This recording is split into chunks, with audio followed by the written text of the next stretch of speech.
Hello everyone and welcome back to the Horror Hut. Now, I know a lot of you use these videos to sleep, so before you drift off I thought it would be a nice idea if everyone can leave a comment and let me know where you are listening from in the world. Also like and subscribe if you are enjoying the episodes.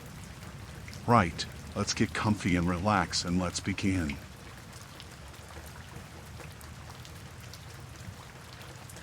It was one of those miserable rainy nights. The kind of rain that doesn't stop, just keeps coming down in sheets, heavy and relentless. I had been working later than usual, so by the time I pulled into the parking lot of the apartment complex, the place was empty. My headlights cut through the wet asphalt, making the whole scene look like some kind of weird, blurry painting.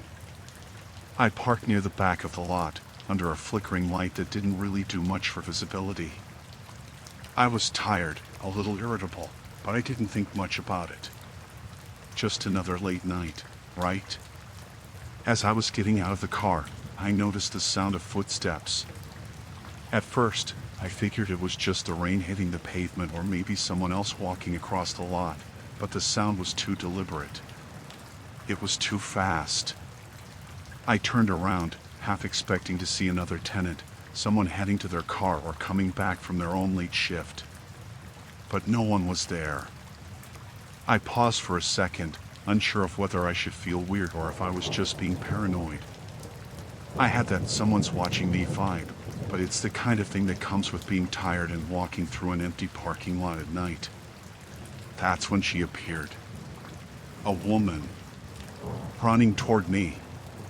Her hair was soaked, plastered to her face, and her clothes were sticking to her like she'd been out in the rain for hours.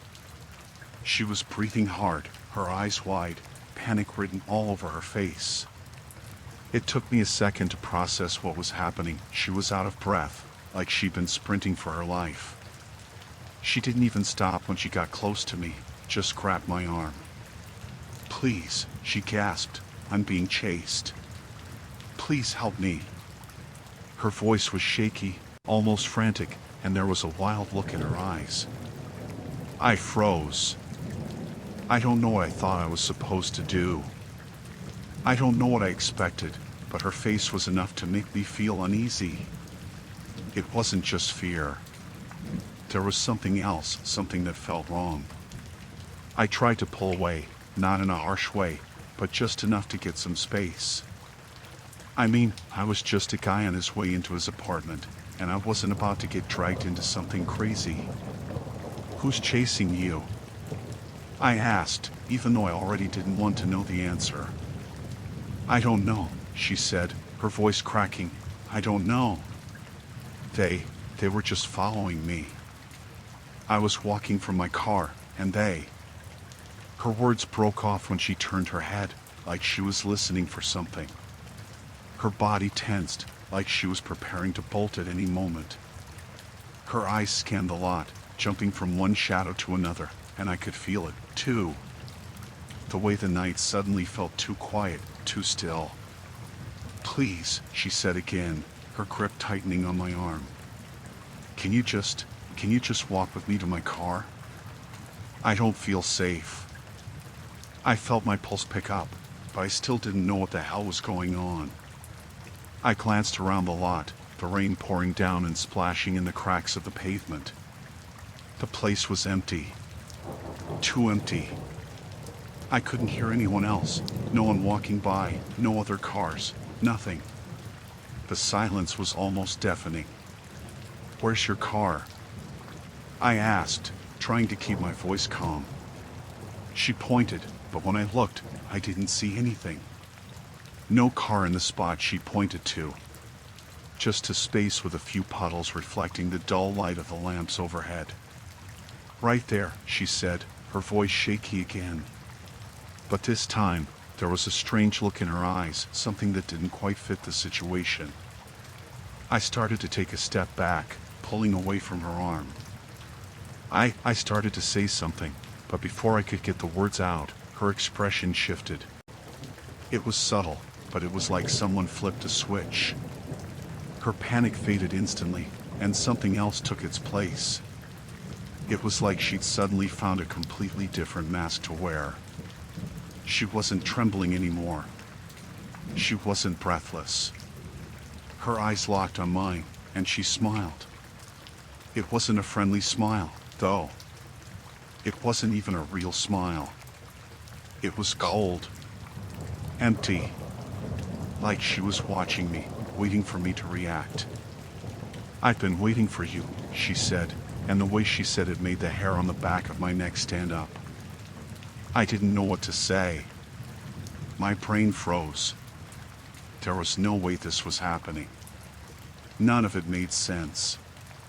She was just some random woman who'd scared the hell out of me, and now she was acting like we were old friends, like she knew me. But I didn't know her. "Excuse me?" I said, my voice coming out rougher than I meant. I was trying to stay calm, but I was starting to panic a little. "I've been waiting for you," she repeated, still smiling that unnerving smile. "I knew you'd come eventually. I knew you'd be here tonight." My mind raced, trying to connect dots that didn't make sense. Was this some kind of joke? A prank?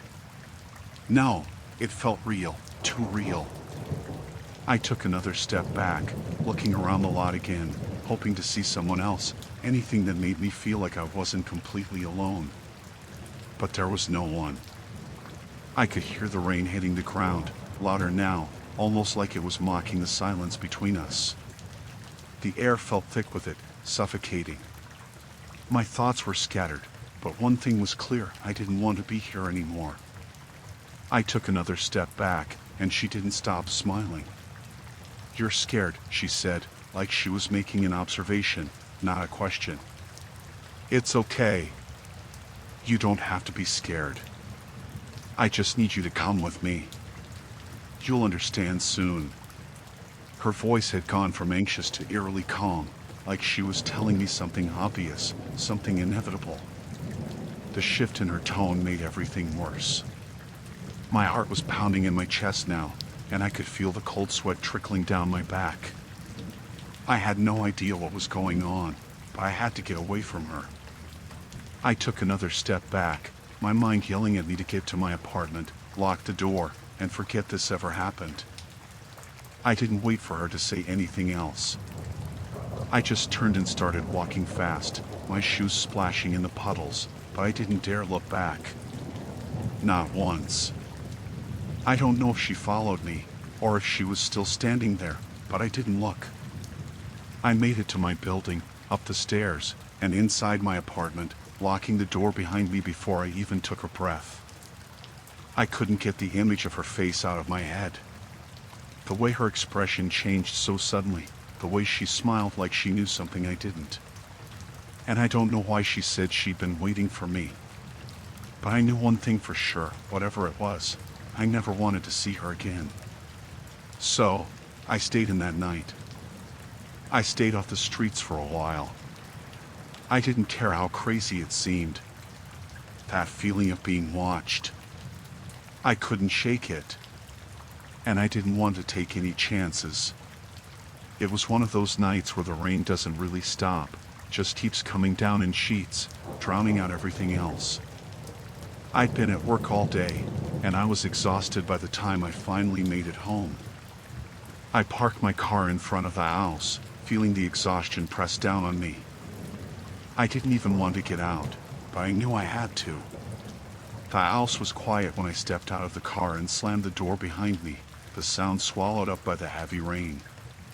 I took a deep breath as I approached the door, the air smelling thick and damp.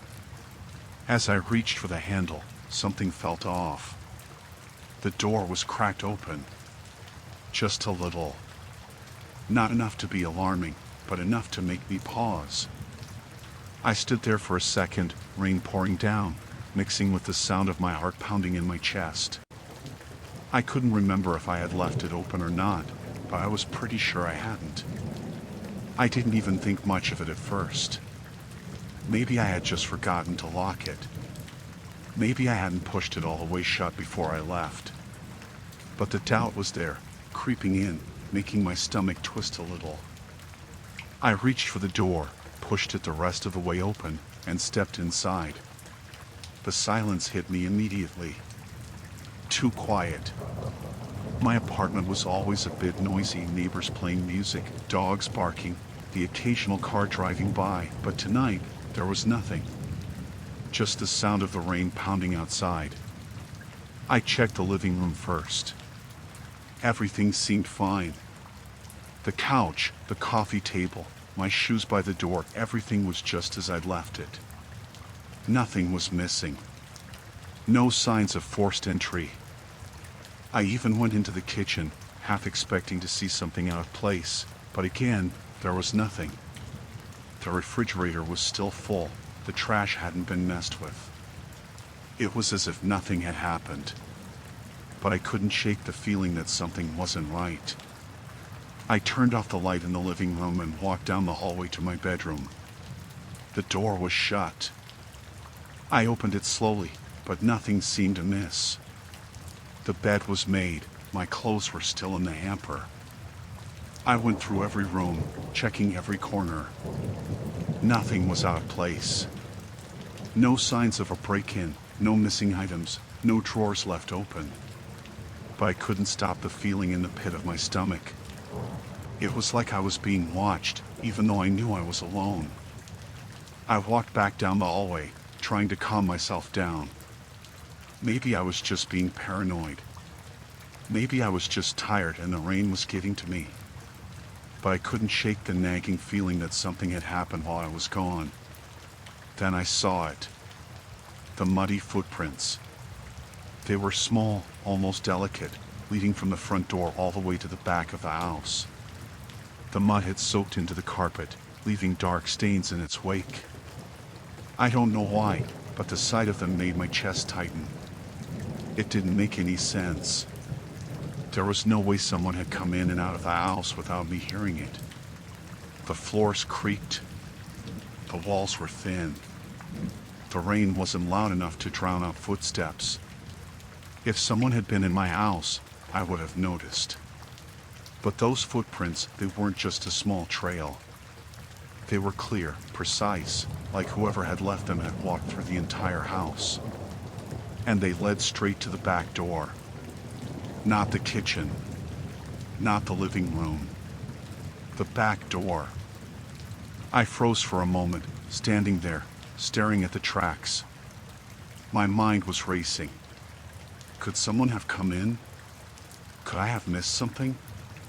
Maybe it was someone who lived nearby, who had come in without me noticing. But then I remembered how careful I had been. I checked every window before I left, made sure the locks were all in place. No one should have been able to get in. And yet, here they were. I didn't want to follow them, but my legs seemed to move on their own.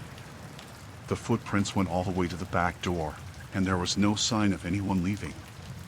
No other prints, no marks in the mud. It was like the person had just vanished.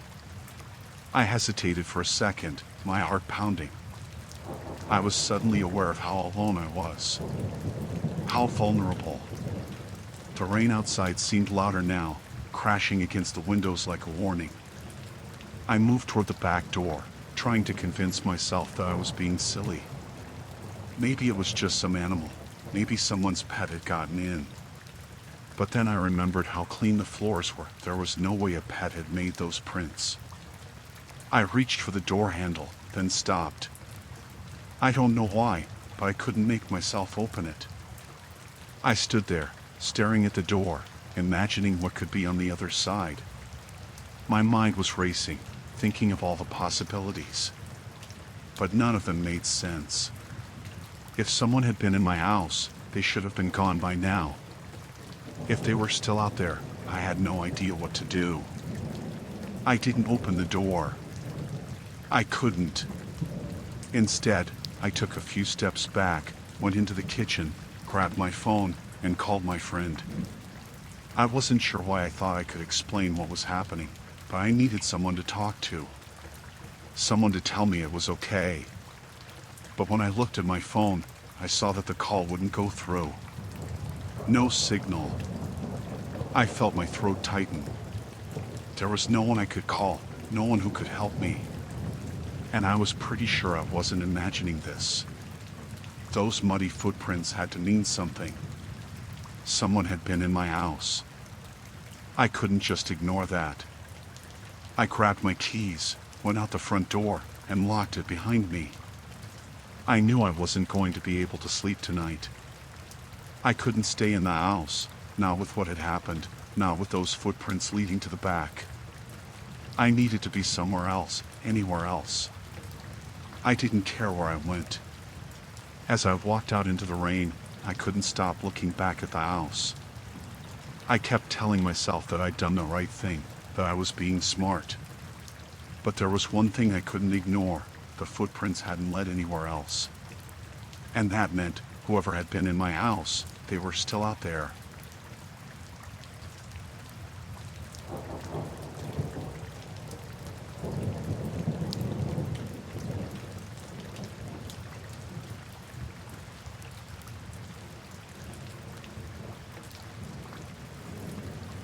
I didn't think much of it at first. The door was open when I woke up, but it's not like I was unfamiliar with strange things happening around my apartment. I lived in a pretty old building, one of those converted lofts where the walls are thin, the pipes always groan, and you can hear people on the stairs like they're in your room. So when I found my front door wide open at 7 a.m. on a Saturday, I assumed I'd either forgotten to lock it the night before or it had gotten stuck in the wind. It was a flimsy old door, after all. The kind you have to yank it just right to get it to shut all the way. But as I walked into the living room and saw the muddy boot prints on the floor, that's when I started to feel uneasy. The prints were clear, big and heavy, the kind you'd expect to see after someone's been trudging around in the rain. They were all over the living room and led straight to my bedroom. I froze. My heart started racing. I didn't remember hearing anything the night before. No knocks, no strange sounds. The place was quiet, like usual. I'm not a heavy sleeper, so the idea that I could have missed someone coming into my apartment was unsettling. I stepped cautiously toward the prints. They looked fresh, like someone had just walked through the mud and then straight into my apartment. I looked back at the open door, but nothing was there. I walked down the hallway, my eyes glued to the trail leading toward my bedroom. It felt like I couldn't take a full breath. It was too quiet, too still. I reached the bedroom door. It was closed. The prints didn't stop at the door, though. They went all the way to it. As if whoever had been there had walked right up to the bedroom, but stopped. No footprints came out. I swallowed hard, the pit in my stomach growing bigger. I stood there for what felt like ages, just staring at the door. My mind raced, trying to make sense of it. Could it have been someone I knew? Maybe a friend who had come over without telling me, and I'd just been too out of it to notice. But if it was a friend, why didn't they knock or call? Why didn't they leave any sign of their departure? I tried to push the thought out of my head, but something in my gut told me it wasn't just an accidental slip-up. Something was off.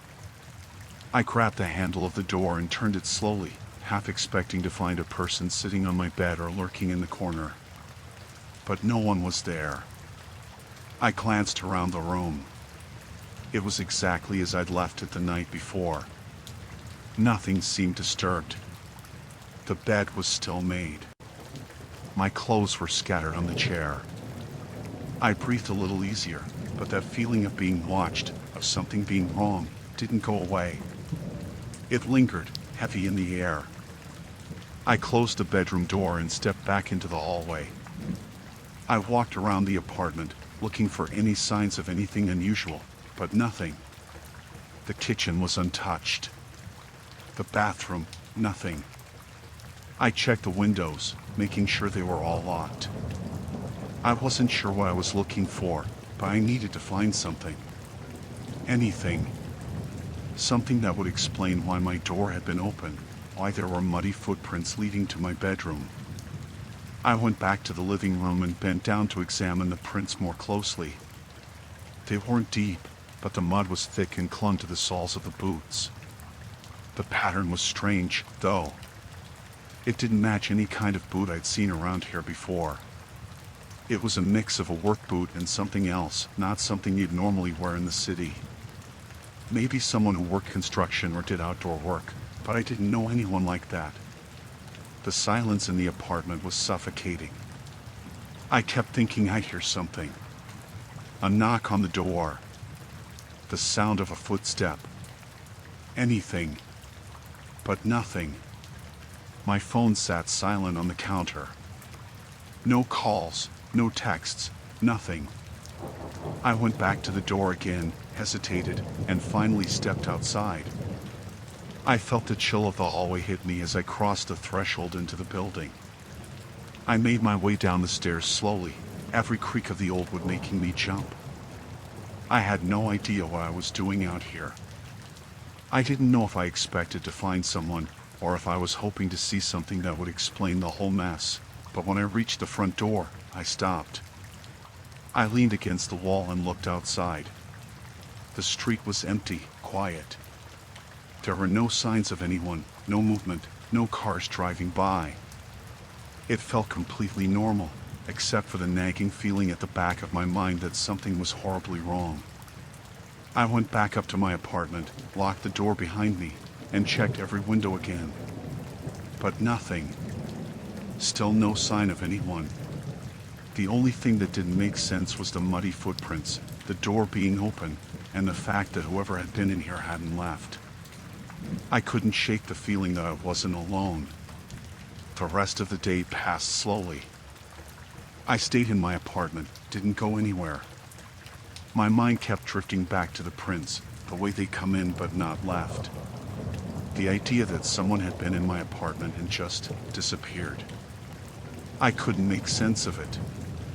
Maybe I was overthinking it, but the silence felt too thick, too suffocating. I didn't sleep much that night. I kept imagining someone standing outside my door, listening, waiting. The apartment felt too small, too open. Every little noise seemed amplified. The hum of the fridge. The creak of the old wooden floorboards. My own breath. It all felt wrong. The next morning, I went out to check the building's security footage. I figured I'd be able to see who had opened my door or who had been walking around in my apartment, but the cameras on my floor weren't working. The guy at the front desk said they'd been having problems with them for a while. Typical. I went back upstairs and took another look around the apartment. No more muddy footprints. The door was still locked. Still, I couldn't shake that feeling. I kept glancing over my shoulder, wondering if someone was hiding in the hallway, waiting. After a week, I finally decided to leave. I packed up my stuff and moved into a new place across town. I didn't feel comfortable there anymore. The door was always locked, the windows always closed, but I couldn't stop thinking about those muddy footprints leading to my bedroom and the eerie silence that followed. To this day, I don't know who had been in my apartment or why they came. I still lock my door, check my windows, and every time I leave, I feel like I'm being watched. I'm not sure what they were looking for or what they wanted, but I know one thing for sure: I'll never forget the feeling of someone being in my place, and then, nothing. I moved into this apartment a little over 6 months ago. It wasn't anything special, but it had its charm: old, creaky floors, a big window that let in a lot of light, and a small but decent kitchen. The rent was cheap, and the location wasn't bad either, so I figured it was a good deal. But over time, things started to feel off. Not immediately, but gradually. Little things, you know? At first, I thought I was just being paranoid or overly sensitive. It was an old building, after all. The walls were thin, the plumbing was noisy, and the landlord barely ever did maintenance. But there were these moments that stuck with me. Like, sometimes I'd be sitting in the living room, and I'd hear a faint scuffling noise coming from the walls or ceiling, like someone was walking around in the apartment above me. Only, no one ever lived there. The place had been vacant for months. I chalked it up to the building settling or pipes making strange noises. It wasn't like it happened all the time, but it was enough to make me feel uneasy when I was alone in the apartment. Anyway, about 2 months ago, I was cleaning up one of the air vents in the living room. It was dusty, and I'd noticed it had been giving off this faint, musty smell that I couldn't get rid of. When I took the vent cover off, something fell out. At first, I thought it was just more dust or maybe a piece of insulation that had come loose, but no. It was a small, leather-bound journal. It seemed out of place, and I didn't think much of it at first. But I picked it up and flipped it open, mostly out of curiosity. The pages inside were old, but still in decent shape, and the handwriting was neat, though cramped and a little rushed. The first few entries were just normal things, seemingly harmless, like someone keeping track of the weather or noting down their plans for the week. But then, the tone shifted. The first entry that made me feel uncomfortable was dated a couple of weeks before I moved in. It was all about me. My apartment. How I hadn't noticed yet, but I was already being watched. I blinked, not sure I was reading that correctly. But no, it was there in black ink. She moves around the apartment like clockwork. It's almost like she has a routine. It went on to describe my habits, the way I left for work at the same time each morning, the way I walked out of my building and turned left toward the bus stop, the route I took home in the evening. It was as if someone had been watching me. I felt this cold shiver run down my spine as I read those words, and I immediately closed the book, putting it back where I'd found it. I didn't know what to make of it. Maybe it was just some weird coincidence, or maybe some previous tenant had written it, but it didn't sit right with me. I tried to forget about it for a while. I went on with my days, but that journal kept bugging me. I found myself glancing at the vent every so often, wondering if there was something else behind it, something I didn't know about. But I didn't want to think too much about it. Then, a few days later, I decided to go back to the journal. I figured if it had been there that long, I might as well take a look at the rest of it. When I opened it up again, I noticed the handwriting had become even more erratic. The entries got weirder, too. One entry was about how I'd been getting home late one night, around 10 p.m. It described exactly what I'd been wearing, how I'd gotten out of my car, and how I had walked up the stairs to my apartment, holding my keys tightly in my hand. There was no way this person could have seen me that clearly from the street, unless they were right there, watching me. That's when I started to feel sick. Whoever had written this journal had been watching me for months. They had been keeping track of my every move. I tried to ignore it, but it wasn't easy. The more I read, the more I realized just how much this person knew about me. They'd written about my friends, the way I interacted with them, how I always seemed to stand a little too close to the door when we hung out, like I was ready to leave. There was even an entry that mentioned how I'd been crying in the bathroom a few days ago. I hadn't even told anyone about that. How did they know? The journal was starting to feel like a personal invasion. It was like this person had been living in my life, seeing things I hadn't even noticed, making me feel like I was never alone. Then one entry stopped me dead in my tracks. It was about my cat, Olive. The writer described how Olive would always wait by the window when I left for work, looking out for me. She watches from the window like a guard dog, but she never barks, the journal said. I'd never told anyone about that. It was true, though. Olive had this weird habit of sitting by the window every morning when I left, just staring out at the street. But how could this person know that?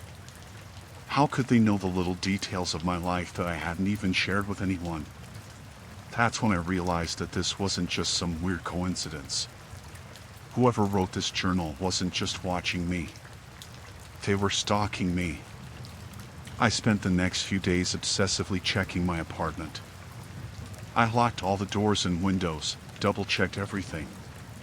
But I couldn't shake the feeling that I was being watched. Every time I left my apartment, I felt like someone was just behind me, following my every move. It came to a head one night when I came home late after work. It was around midnight, and I was exhausted. I didn't turn on the lights right away, just dropped my bag by the door and went straight to the kitchen to get a glass of water. But as I walked past the living room, I stopped. The journal was on the coffee table.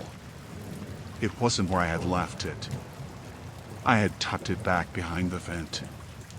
But now it was out in the open, like someone had been reading it. My heart started pounding as I walked closer, my mind racing. I picked it up, my hand shaking. Flipping through the pages, I realized something was different. The handwriting wasn't the same. The entries had stopped being about me. They started describing my apartment. The floors, the furniture, the way the light hit the walls in the morning. And then, in the last entry, it simply said, "She's finally asleep." That was when I knew. Whoever had been writing this had been in my apartment. They had been here. They were watching me, right now. I grabbed the journal, ran out the door, and didn't stop until I was at a friend's place. I didn't go back to the apartment for weeks. I didn't care about the lease, the rent, or any of that. I just couldn't stay there anymore. I couldn't be in a place where someone had been hiding, watching, and writing about my life. I still don't know who did it. I never went back to get the journal either. I'm not sure I want to. But every so often, when I'm walking around or sitting by the window, I feel it. Like someone's watching me. And I can't help but wonder if they're still out there, still keeping track of my every move.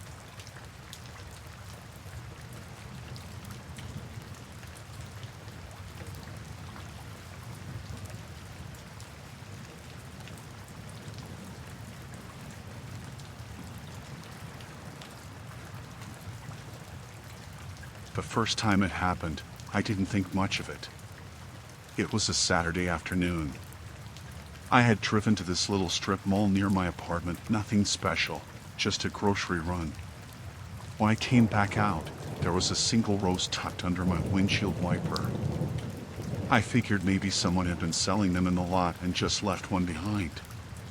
It was kind of sweet, I guess, in a weird way. I tossed it on the passenger seat and forgot about it. The second time was a few days later.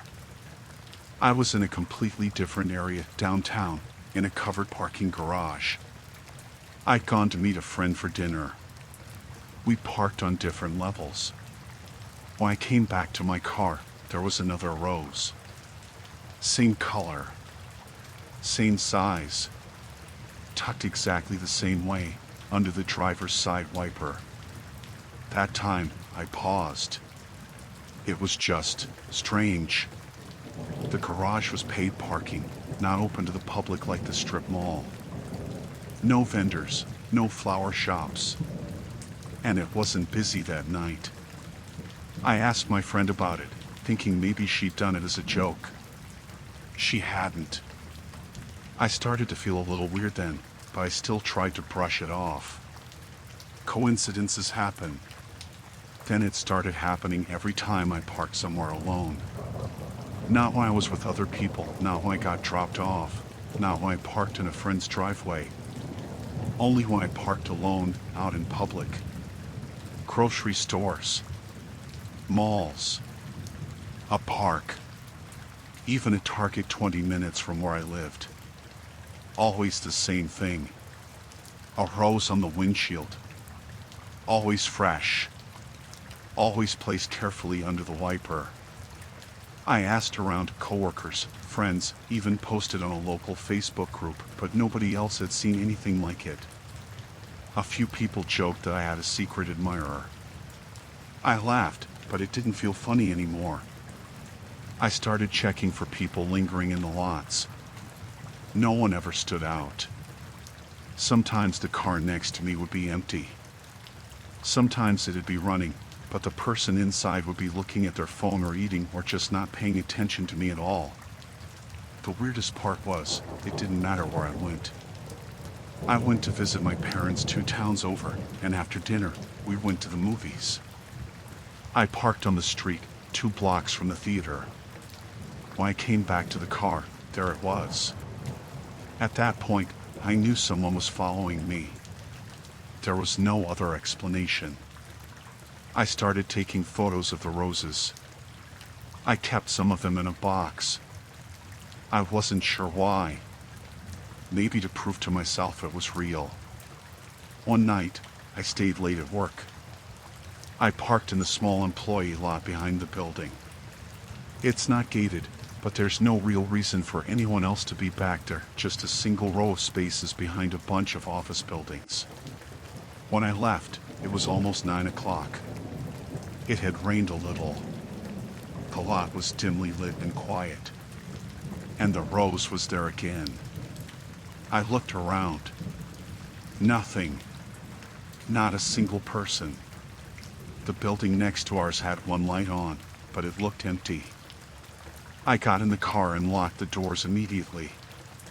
This time I didn't drive straight home. I drove around for almost an hour, taking turns at random. I parked in a big grocery lot and sat there with the engine running. No one came near me. I watched every car. I went home when the lot cleared out. I didn't sleep much that night. The next day I went to the police. I told them everything. I showed them the pictures. They were polite, but they didn't have much to offer. There weren't any direct threats, and I hadn't seen anyone. They told me to keep an eye out and to try changing my routine. So I did. I parked in different spots. I varied my schedule. I used rideshare apps when I could. I borrowed my sister's car once just to test it, and when I parked it behind a gas station to grab coffee, the rose was on her windshield when I came back. It wasn't about the car. It was me. After that, I bought a dash cam and one of those little cameras that sticks in the rear window. They didn't help. The footage always cut off or glitched around the time I was gone. Sometimes it would skip 10 minutes. Once it just stopped recording for the exact time I was inside the store and picked back up when I was driving away. I checked the power. I swapped the SD cards. I even replaced the camera. Same thing. The worst night, the one that really got to me, was when I went to a 24-hour laundromat. It was late, almost midnight, and I only went because I'd forgotten I was out of clean work clothes. There were only 2 other people there, both sitting in the back, headphones in. I brought my stuff in and came out 10 minutes later to grab something I'd forgotten in the car. That time, the rose wasn't on the windshield. It was on the driver's seat. The door had been locked. I was sure of it. Nothing else was touched, not the glove box, not the back seat. Just a single rose, laid perfectly in the middle of the seat. I drove straight to my sister's that night and stayed there for a week. I left the car at her place and took public transit to work. Eventually I went back. I had to. Life doesn't stop. I didn't park in the same spot twice. I stayed alert. I didn't see any roses for a while, and I let myself believe maybe it was over. Then last month, I took a weekend trip to a different state. Just 3 days, stayed at a little Airbnb near a lake, 4 hours from home. The whole time I was there, I didn't see anything strange. But when I got home, I opened my trunk to unload my bag, and there it was. A rose. Perfectly fresh. Just sitting there on top of the folded towels I'd packed. I hadn't opened the trunk since I left the cabin. Whoever it was, they hadn't stopped. They'd just gotten better. That was the last time I found one. I moved 2 weeks later. Changed my job. Changed my number. Sold the car. I still don't know how long they followed me. I don't know how they kept finding me. I never saw their face. Never got a note. Just roses over and over until it felt like I was losing my mind. I don't park in lots anymore. I don't go anywhere alone unless I absolutely have to. No more roses. Not yet.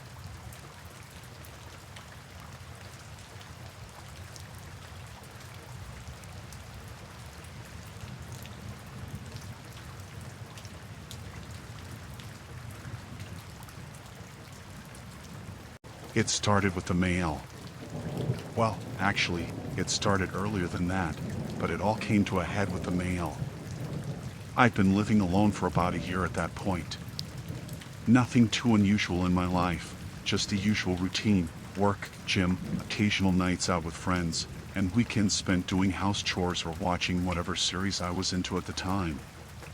My place was a 2-bedroom apartment on the second floor of an old building. Nothing fancy, but it was quiet, tucked away in a corner of the city, and I liked that. It was my space, and I enjoyed the peace. But one day, I found an envelope in the mailbox that changed everything. The envelope itself wasn't anything out of the ordinary at first glance. It was just a plain white envelope, no return address, no markings, just a stamp and my name written in neat, careful handwriting. I didn't think much of it, at least not at first. I opened it at my kitchen table, a cup of coffee beside me, expecting a bill or maybe some junk mail. But when I unfolded the piece of paper inside, I froze. There was a photo. A photo of my bedroom. And it wasn't just a random shot of the room. No, it was a picture taken from outside my window. You could see the window frame clearly in the shot, and I could tell from the angle that whoever took it had to be standing outside, looking directly at my room. What made my stomach drop wasn't just the photo, though it was the date printed at the bottom, taken last night.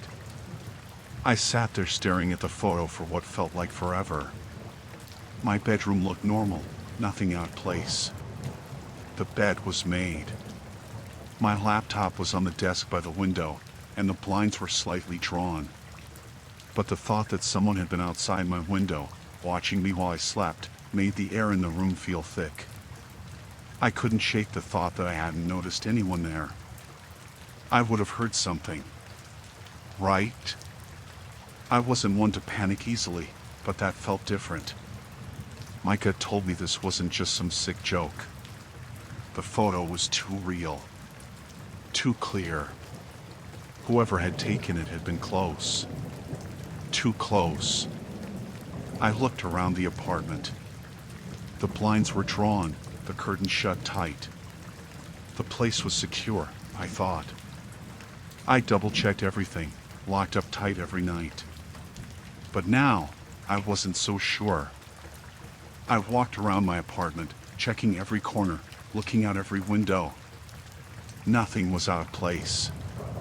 Still, I felt like I was being watched. Like someone was still there. I tried to shake it off. Maybe it was a mistake, a prank. But the longer I thought about it, the more I felt uneasy. I told myself I'd let it go for the night and figure it out in the morning. But sleep didn't come easy. I kept waking up, feeling like someone was outside, just waiting. It was the first time I truly felt uncomfortable in my own home. The next day, I called the police.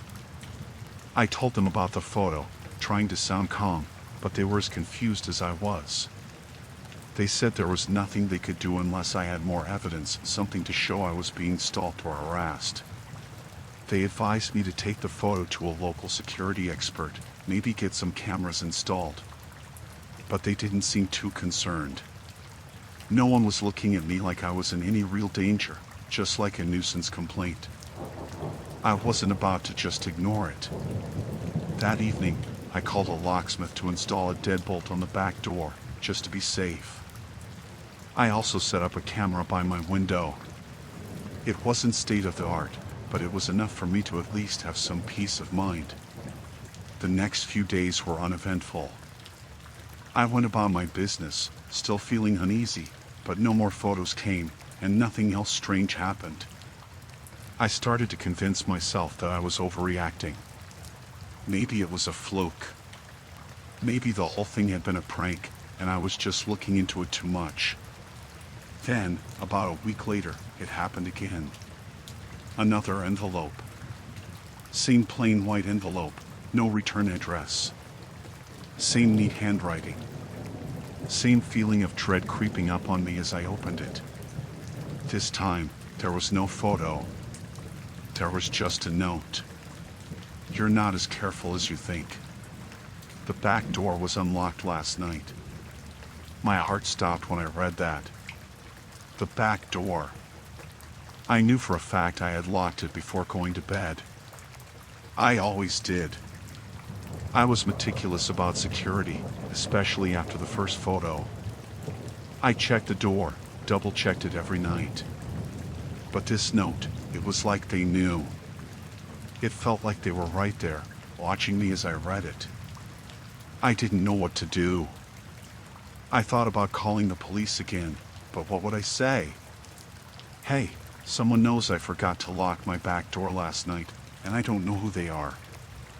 I already felt foolish, but now it was getting worse. Whoever this was getting bolder. And they weren't just watching from outside anymore. They knew things about my home that I couldn't explain. I spent the next couple of days obsessing over the note, over the fact that I'd let my guard down, even for a second. But nothing happened again. No more envelopes.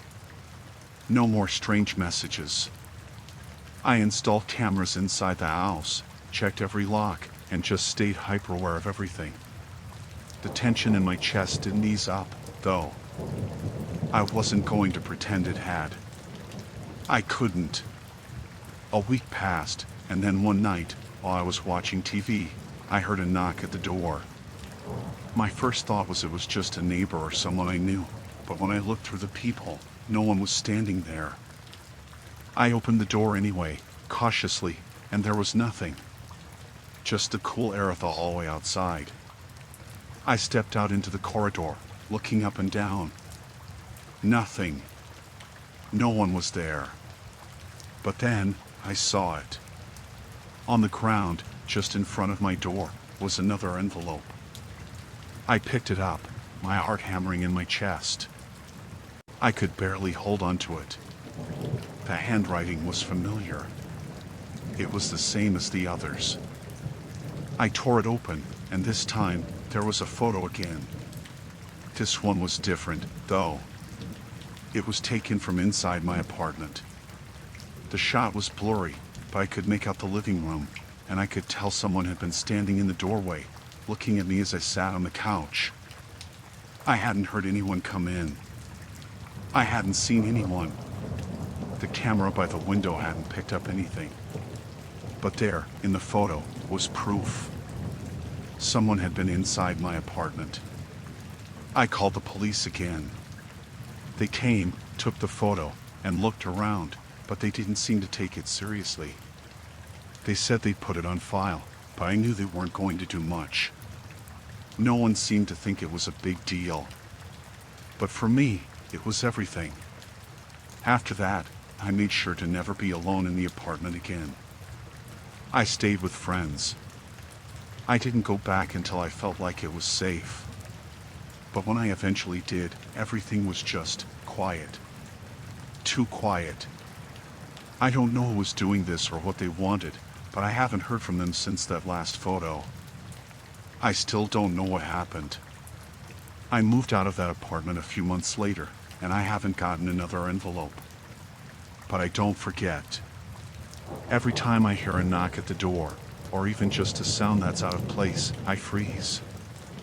I still look out the window to make sure no one's standing out there. I guess you never really know how much someone can be watching until it's too late.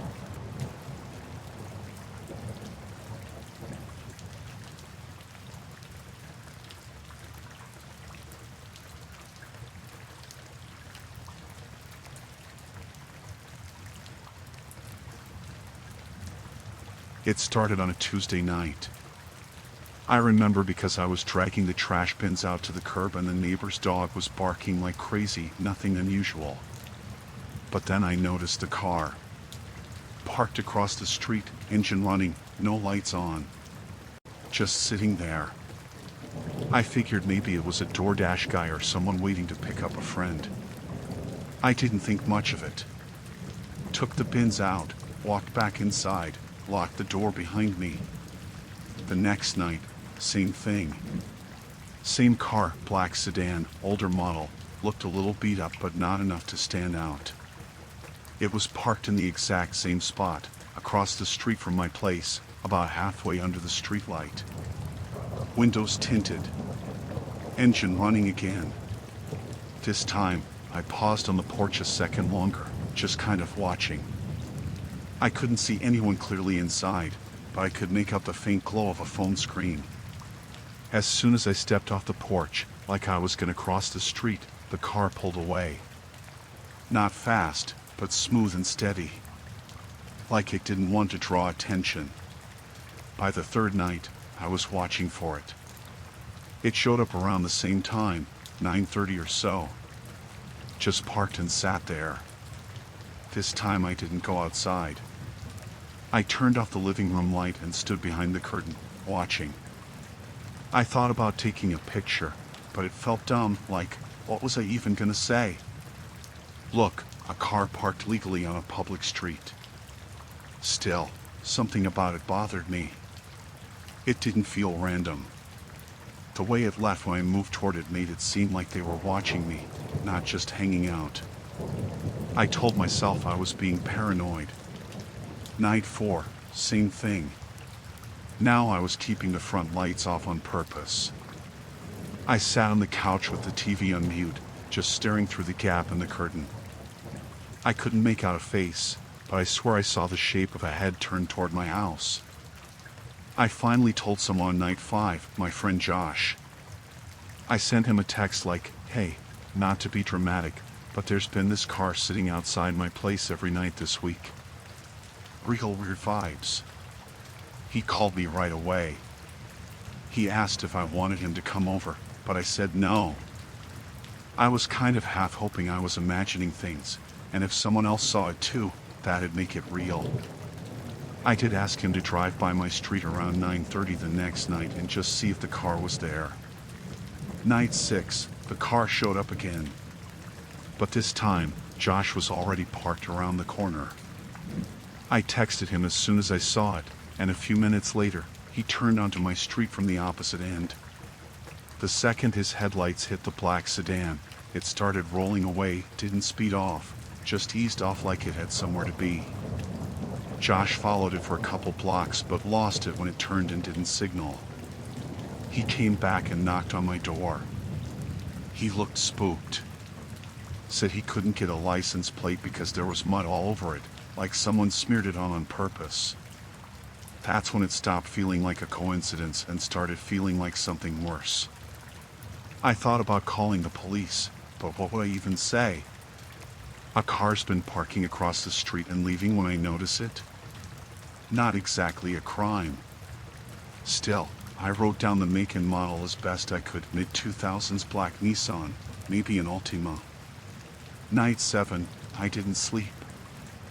I kept all the lights off and stayed by the window again. The car came later this time, closer to 10. Sat there longer too, almost 40 minutes. I finally opened the door and stepped out onto the porch again, phone in hand. The second I started walking toward the street, it peeled away faster than before. Not reckless, but definitely not trying to stay unnoticed anymore. That was enough. I took the next day off work and bought a cheap outdoor security camera. Mounted it over the garage and aimed it at the street. It had motion alerts and everything, connected to my phone. Night 8, the car didn't show up. Night 9, it didn't show up either. I started wondering if maybe I'd scared them off. Maybe they figured I was onto them. Still, I left the camera on and kept the front light off just in case. Then on the 10th night, Around 2:15 in the morning, I got a motion alert on my phone. I was already awake, scrolling Reddit in bed. I opened the app and checked the clip. There was no car. It was a person. They walked up from the left side of the frame, real slow. Hoodie pulled up, couldn't see their face. They didn't come to the front door, they just stood across the street, directly where the car used to park. They stayed there for 3 minutes, just standing and facing the house. Then they turned and walked off. I saved the clip and sent it to Josh. He called me right away again. I didn't answer, I was too busy moving a chair in front of the door. The next day, I filed a report. The cop I talked to was nice enough, but said unless they actually trespassed or threatened me, there wasn't much they could do. He suggested leaving lights on and maybe staying somewhere else for a while. I didn't have anywhere to go that night, so I just double-checked all the locks and brought a baseball bat into the bedroom. Around 3 a.m., I heard something tap against my front window. Just once. I froze. It didn't happen again. I stayed completely still, holding my breath, straining to hear any footsteps or sounds outside. Nothing. I didn't check. I just sat there until it got light out. The next day I called out sick again and installed another camera, this time aimed directly at the front door and window. I also moved a chair against the back door and left a light on in every room. I even taped a note to the window that said, "Smile, you're on camera just in case." That night, nothing happened. Same with the night after that. I started to relax again. Then, the morning of day 13, I woke up to find a folded note stuck between my screen door and the front door. Just plain white paper, no envelope. All it said was, "You're smart to stay inside." I didn't go to work. I didn't even open the door. I called the cops again, and this time they sent someone out. The officer looked at the cameras and the note. He said he patrolled the area that night and took a copy of the video and the paper. That night, no one showed up. Same for the night after that. I haven't seen the car since. But I bought blackout curtains, a deadbolt for my bedroom door, and a second lock for the back one. I still check the cameras every night. I still don't go outside after dark. And even though it's been months now, I still catch myself staring out the window after dinner, waiting to see that black car again.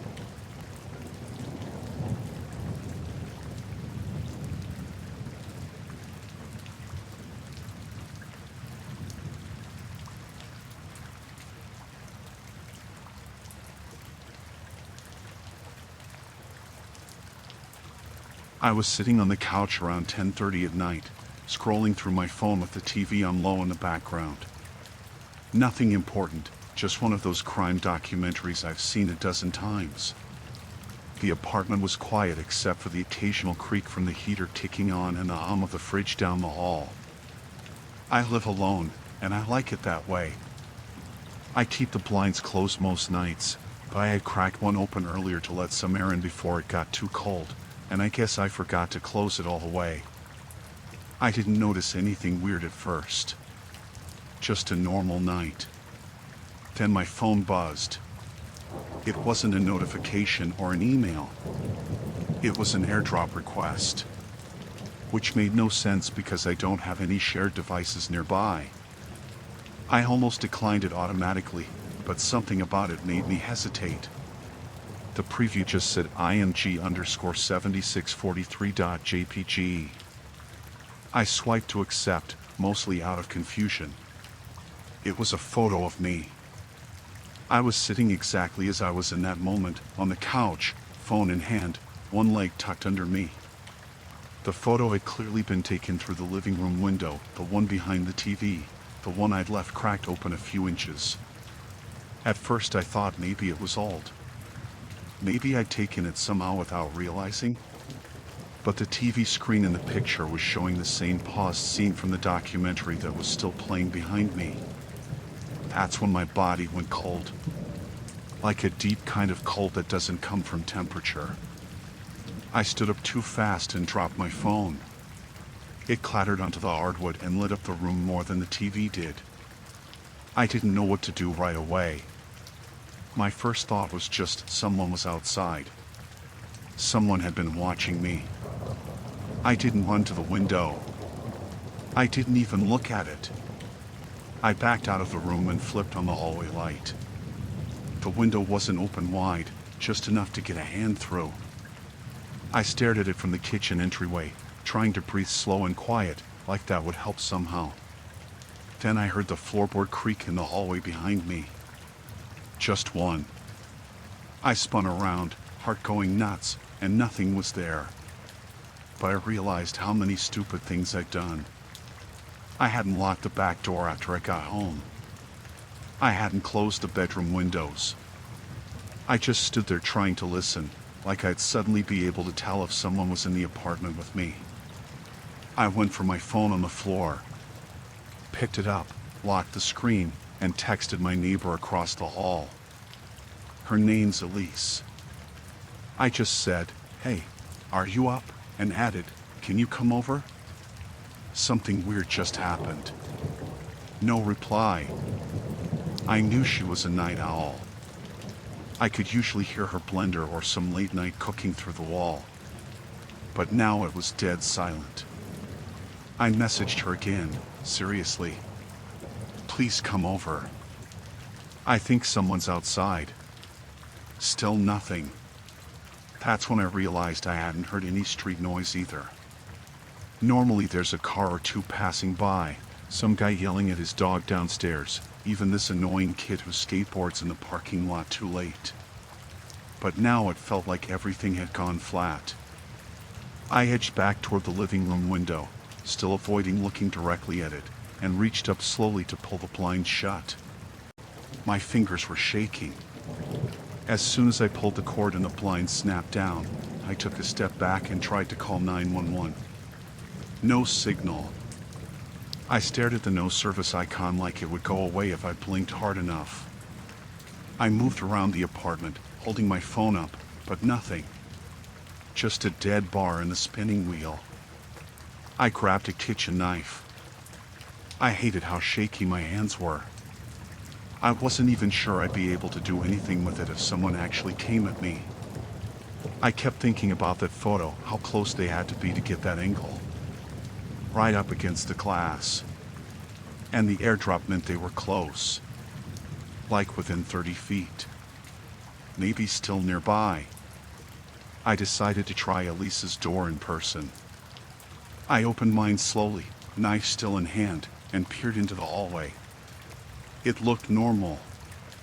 Dim yellow light from the wall sconce. Faint buzzing from the vending machine downstairs. But still quiet.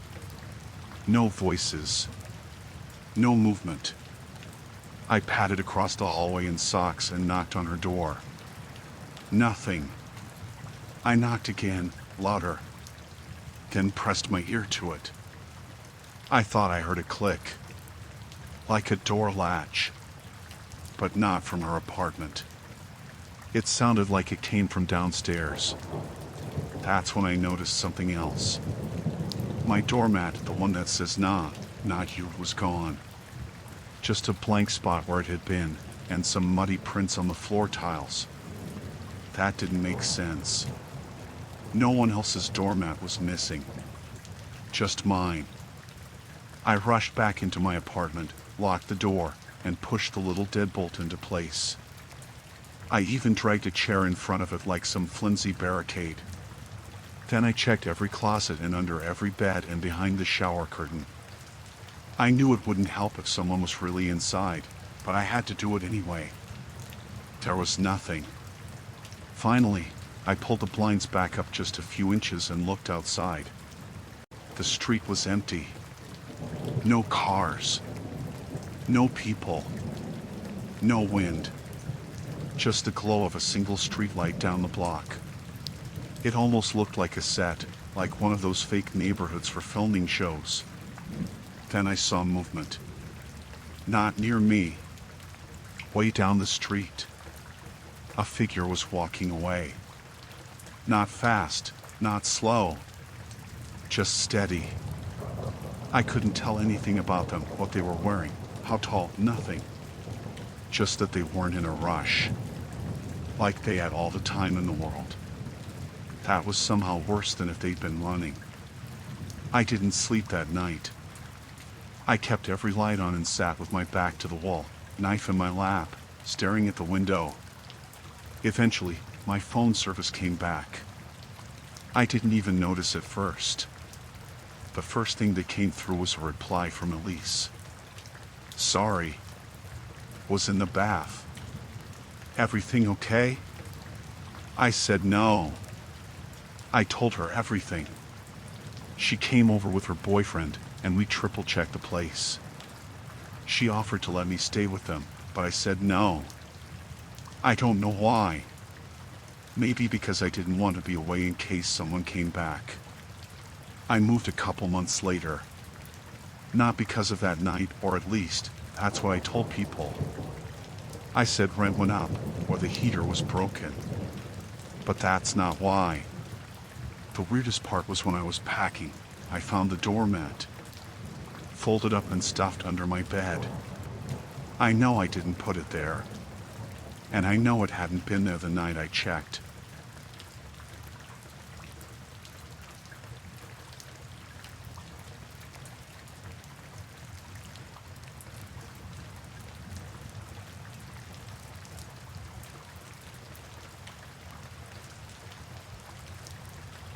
I started jogging at night because the mornings got too busy. Work kept creeping earlier, and by the time I got home, it was either go now or skip it. So I'd head out around 9:30, sometimes closer to 10, once it cooled down. I live in this quiet residential area just outside a small town. It's mostly older folks and a few young families, so the streets are dead after dark, which I liked. Peaceful. No traffic, no people. Just me, my music, and the sound of my feet hitting pavement. That night started like any other. I stretched in the driveway, earbuds in, mapped out a loose route in my head, nothing crazy, just a couple miles, then set off down the main street in front of my house. It's all lit by those orange glow street lamps spaced out every few houses. I wasn't even 5 minutes in when I noticed headlights behind me. At first I thought nothing of it. Cars come through sometimes, someone getting home late, whatever. But this one slowed down. That's what made me glance back. It was maybe 100 feet behind me, just crawling. Not parked, not pulling into a driveway. Just inching along. I turned down Willow Lane, which is this side street with no outlets. A little loop that reconnects to the main road. The car followed. I was already uneasy, but I figured maybe it was someone looking for an address. I jogged a little slower, like I was catching my breath, just to see what the car would do. It stayed behind me. Still slow, still quiet. No turn signals, no motion inside that I could make out. Just that low hum of the engine and those headlights right at my back. I turned off Willow and cut through the park trail. It's short, just a paved path between 2 rows of houses, maybe a quarter mile. The car couldn't follow through there. I figured if it really was just some lost driver, they'd keep going. When I came out the other side and turned back onto the street, the car was there. Same one. Gray sedan, older model. No plates in front, which I hadn't noticed before. It had stopped just before the trail entrance, headlights pointing right at me. I didn't want to panic, so I kept jogging. Picked up the pace a little. I didn't look back again for a block or two, but when I did, it was still coming. Still slow. That's when I cut through someone's yard. I felt like a jerk doing it, but I knew they had no fence, and their porch light was off. I figured it'd be a shortcut. I jogged across their lawn, through the alley behind it, and came out on a totally different street, Oakview. It's parallel to where I'd been, and there was no way the car could have followed unless they'd guessed. But not even a minute later, I heard the engine again. That low, steady hum. It came from the other end of the street. I looked, and there it was. Same car. Same slow crawl. At that point, I stopped jogging. I pulled out my phone, paused my music, and just stood there like I was checking a text or something. The car passed me slowly, windows up, no one looking out. I couldn't see inside, just my own reflection in the glare of the headlights. It kept going, turned at the next corner and vanished. I should have gone straight home, but I didn't want to lead whoever it was back to my place. So I waited there under a tree for a minute or two, watching the intersection. Then I heard the engine again, from the opposite direction this time. The car had looped around the block. They were circling. I darted into someone's backyard and crouched between their trash bins. I was breathing hard, trying to stay low, trying not to think about how insane it was that I was hiding from a car in the middle of my own neighborhood. The car drove by again. No hesitation. Just a steady pace, like they were patrolling. I texted a friend who lived 2 streets over. Told him I thought someone was following me and asked if I could crash for a bit. He didn't answer right away. I checked the time, 10:41. He was probably asleep. I waited another few minutes. No reply. Eventually I decided to just head toward the gas station on the main road. It was well lit and open late. Maybe I'd get a ride home from there or wait for the car to leave. I stuck to alleys and backyards, moving quiet. I didn't hear the engine again for a while. The gas station was about half a mile away. When I got there, I stepped inside, acted casual, bought a water I didn't really want. The cashier was this bored-looking guy in his 20s, didn't even glance at me. I waited near the window, pretending to check my phone. A few minutes later, that same gray sedan pulled into the lot. It parked at the edge of the lot, near the side of the building, facing away. Nobody got out. I walked to the back of the store, pretending to browse snacks.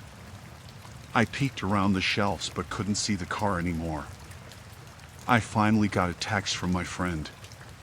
He said yeah, I could crash, but he was half asleep and asked if I was okay. I told him where I was. He said he'd come get me. I waited in the back of the store, near the fridges, until I saw his car pull in. As soon as he parked, I walked straight out and got in. I didn't look at the gray car on the way. He didn't ask much, just said I looked freaked out. I told him everything in the living room while his dog kept sniffing at my legs like something was weird. He offered to drive me home the next morning, and I said yeah, thanks. I slept on his couch with the lights on. Next day, when we drove past the alley I'd hidden in, I spotted something on the curb. It was my water bottle. The one I'd started jogging with. I must have dropped it when I ducked into the yard. But when I picked it up, the weird part was it wasn't where I remembered dropping it. It was maybe 30 feet further down, near the back fence. I still don't know what to make of that. Maybe I'm wrong. Maybe I just forgot. Maybe someone else found it and moved it. But that fence? It leads to someone's garage. And that garage had a broken window. I didn't jog at night again after that.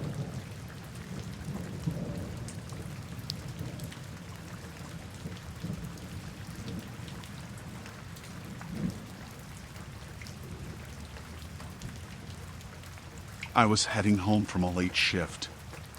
It was close to 11:30, maybe midnight. I don't remember exactly. I just remember being tired, that kind of tired where your eyes start to sting and the inside of your skull feels heavy. The city was mostly quiet by then. I wasn't far from my apartment, maybe 10, 15 minutes. Just a couple more lights and I'd be on my block. I stopped at a red light on Main and 5th, one of those lawn lights that always seems to take forever even when no one's around.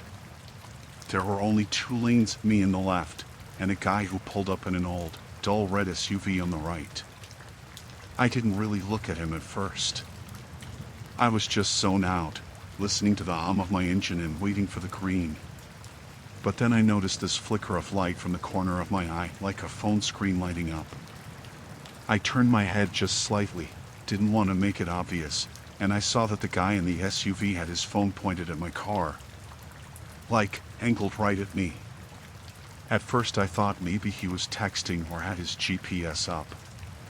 But then he held it up again, deliberately. And I watched the little flash go off. Not a huge burst or anything, just that small LED flick. He was taking a picture. Of me. I kind of just stared at him for a second. He didn't react, didn't wave or give a friendly nod or anything. Just stared through the window, phone still in his hand, screen still aimed right at me. The light turned green and I waited a beat, expecting him to go ahead, but he didn't. He just sat there. So I eased forward through the intersection, and then he pulled out right after me, staying directly beside my car for a moment, like he was matching my speed. Then he drifted behind me and stayed there. I tried to shake it off, maybe he thought I was someone else. Maybe he liked my car. People do dumb stuff sometimes. But after a couple blocks, I changed lanes. He changed right after me. I made a right at the next light, not the turn I normally take, and glanced in my mirror. He turned, too. That was the first time my stomach dropped a little. I kept going, turned left at the next stop sign, which curved into a more residential area. He followed again. I started driving slower, hoping maybe he'd pass me if he was in a hurry or if this was all some coincidence. He didn't pass. He stayed 2, maybe 3 car lengths behind. Not tailgating. Just there. I did a loop around the neighborhood, thinking I was being paranoid, that I'd circle back to my normal route and he'd eventually veer off. But every single turn, every random street, he stayed behind me. I took a few sharper corners, not reckless, just enough to see if he'd slip up.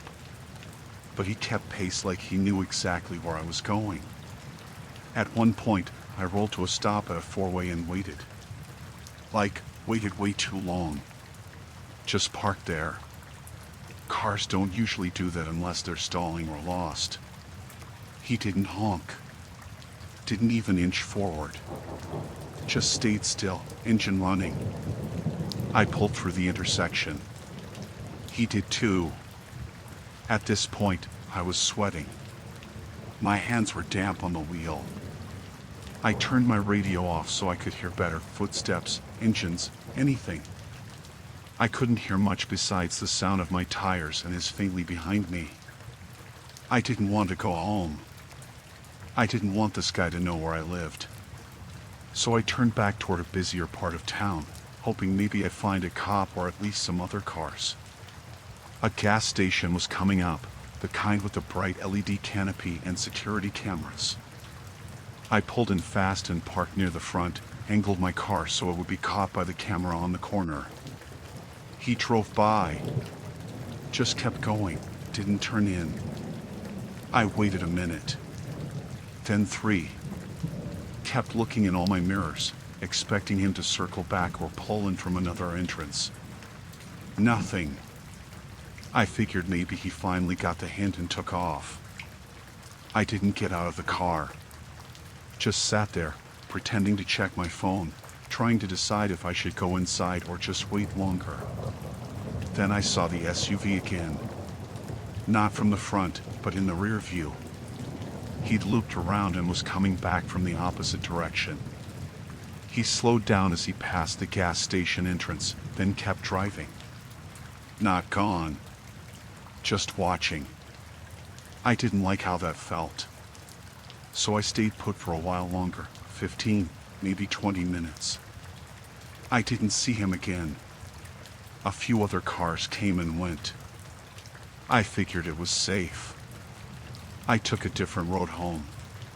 It added 10 minutes, but I didn't see his SUV again. No headlights following, no turns matched. I thought that was it. I was tense the whole drive, but I made it home and parked out front like always. I sat in the car for a while, just in case.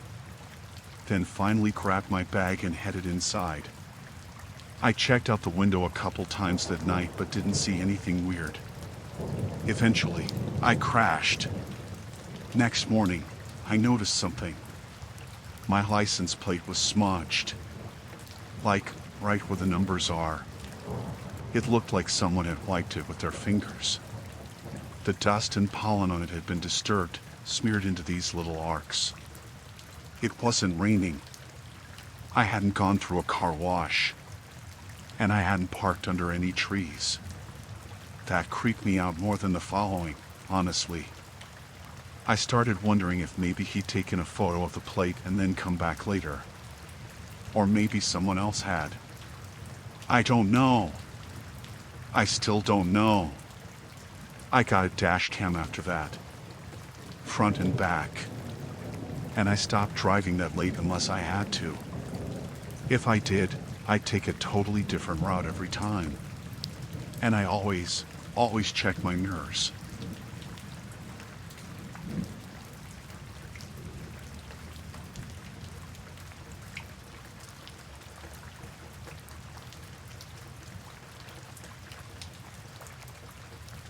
It was around midnight, maybe a little later.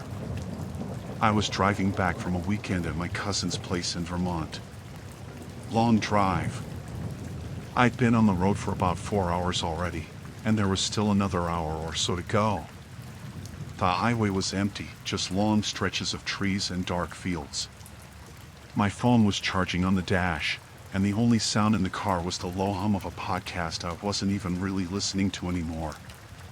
The first time the I-beams flashed behind me, I didn't think much of it.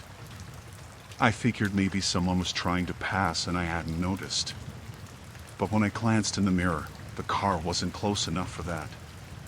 It was maybe 6 or 7 car lengths behind. Too far back to be asking me to move over. They turned the I-beams off again after a second, so I just kept driving. But then it happened again. A few minutes later. Flash, quick, then off. I checked my lights, thinking maybe I had a tail light out or something. Everything looked normal from what I could tell. The car behind me was still hanging back, not tailgating or anything. Just there. Same distance. Not trying to pass. Over the next 20 miles or so, they kept flashing. Not constantly, but enough to make me feel weird. 5 times, maybe 6. No honking, no speeding up. Just random flashes. I tried to ignore it, but it got in my head. I turned off the podcast and rolled the window down a bit to keep myself alert. The air was cold and sharp. I remember thinking it smelled a little like what leaves in gas, which didn't make sense out in the middle of nowhere. Eventually, I pulled into this old rest area.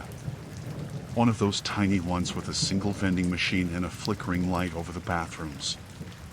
I thought maybe if I stopped for a minute, they'd just keep driving and I could get rid of them. I parked by the machine, got out, stretched my legs. The car pulled in behind me. It parked 2 spots over. I froze for a second, then acted like I hadn't noticed. I walked to the vending machine, grabbed a bottle of water, and tried to stay casual. My hands were shaking a little. The guy in the other car didn't get out.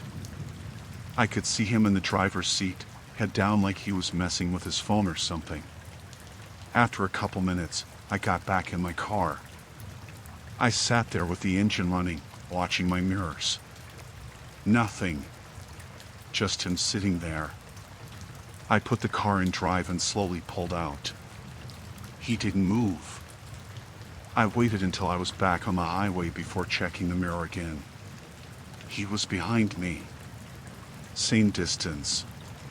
Same flashing. That's when I really started getting scared. My chest felt tight, like it was harder to breathe. I kept checking my rear view every few seconds. He was still back there, keeping perfect pace. Whenever I sped up, he did too. Not tailgating, just keeping up. Another 20 minutes went by like that. Then he flashed again, 3 quick bursts this time. I pulled over. I didn't even think about it, I just jerked the wheel onto the shoulder and hit the brakes hard. Gravel kicked up under the tires. The car behind me slowed and pulled up beside me, stopping just a little ahead. I cracked my window, not all the way, just a couple inches. My heart was pounding. The guy got out and walked over.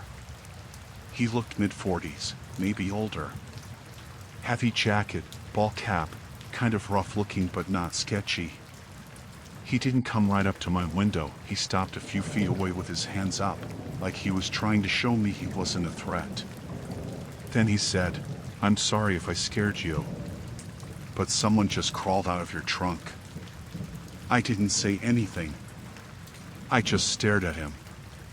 He looked serious. Not panicked, not dramatic. Just very direct. I saw the trunk bounce about 10 minutes ago. A few minutes later, I saw a hand reach up and close it. Then nothing. But just now, it opened again, someone rolled out and ran into the woods. I was frozen. I didn't know what to say. He kept talking, quiet and calm. I thought maybe you knew them at first, but then they ducked and ran when the lights hit. I figured you had no idea. That's why I flashed. I opened the door and stepped out slowly. My legs felt weird, like I'd been sitting too long, but I hadn't. We walked to the back of my car together. The trunk was closed. I unlocked it and lifted it open. Empty. Totally empty. No sign of anything weird, nothing disturbed. Just the spare tire and the little roadside kit I keep back there. The guy scratched the back of his neck. They must have jumped when we hit that last bend. There was a spot where the trees came up real close. He offered to call the cops, but I told him I would. I didn't want to follow him or have him follow me. Even if he was telling the truth, which, honestly, I believed him, I still didn't want to be around anyone right then. He nodded, got in his car, and pulled off down the road. I sat there for a bit, watching the woods. Didn't see anything. When I finally got home, after checking the back seat a dozen times along the way, I took the car into a garage the next morning. I asked them to check the trunk lock, see if anything was off. They said everything looked fine. Nothing forced, nothing broken. But the weird thing was, there were smudges on the inside of the trunk lid. Like someone had touched it with dirty fingers. For smears, like fingertips. Right near the emergency release handle.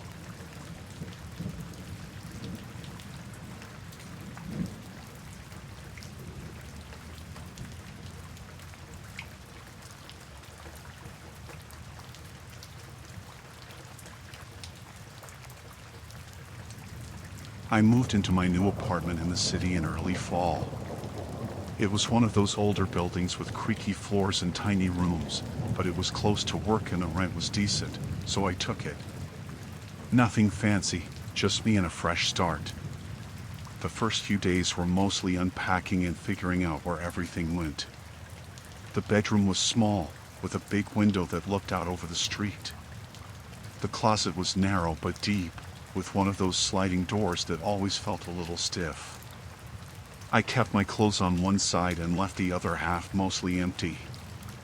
A week or so in, I was just about done settling in. It was late, maybe around 11 p.m., and I was getting ready for bed. I pulled open the closet door to grab my pajamas. That's when I noticed it, clothes hanging next to mine. Not mine. Different. It caught me off guard because I didn't remember putting anything else in there. I was positive the closet had been empty except for my stuff when I moved in. These weren't just a few random pieces either. There was a jacket, a couple of shirts, and some pants. They were clean but looked worn, like someone had used them regularly. I froze for a second, just staring at the clothes. I figured maybe the previous tenant forgot something, but the landlord hadn't mentioned any lost items. I even remembered checking the closet during the walkthrough. It was empty. I pulled the clothes out carefully and looked them over. Nothing too strange on their own, but one of the shirts had a faint smell, not a bad one, but definitely not laundry detergent. More like sweat mixed with something else, maybe smoke. I put the clothes in a plastic bag and locked them in the bathroom cabinet, thinking I'd deal with them later. That night, I kept hearing noises, little creaks and thumps, like someone moving around in the apartment. I live alone, so I'm used to some sounds, but these felt different, like footsteps, soft but deliberate, coming from the closet. I told myself it was just the building settling or maybe my imagination. The next day, I asked the landlord if anyone else had a key to my apartment. He said no, only him and the maintenance guy, and he'd never come in without letting me know. Still, the thought that someone could have been inside while I was out made my stomach twist. A few nights later, I was sitting on the couch watching TV when I caught a glimpse of movement out of the corner of my eye.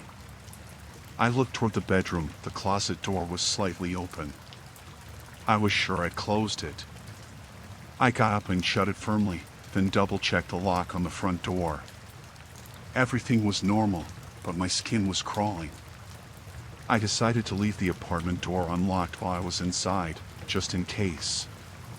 Over the next few days, I noticed small things out of place.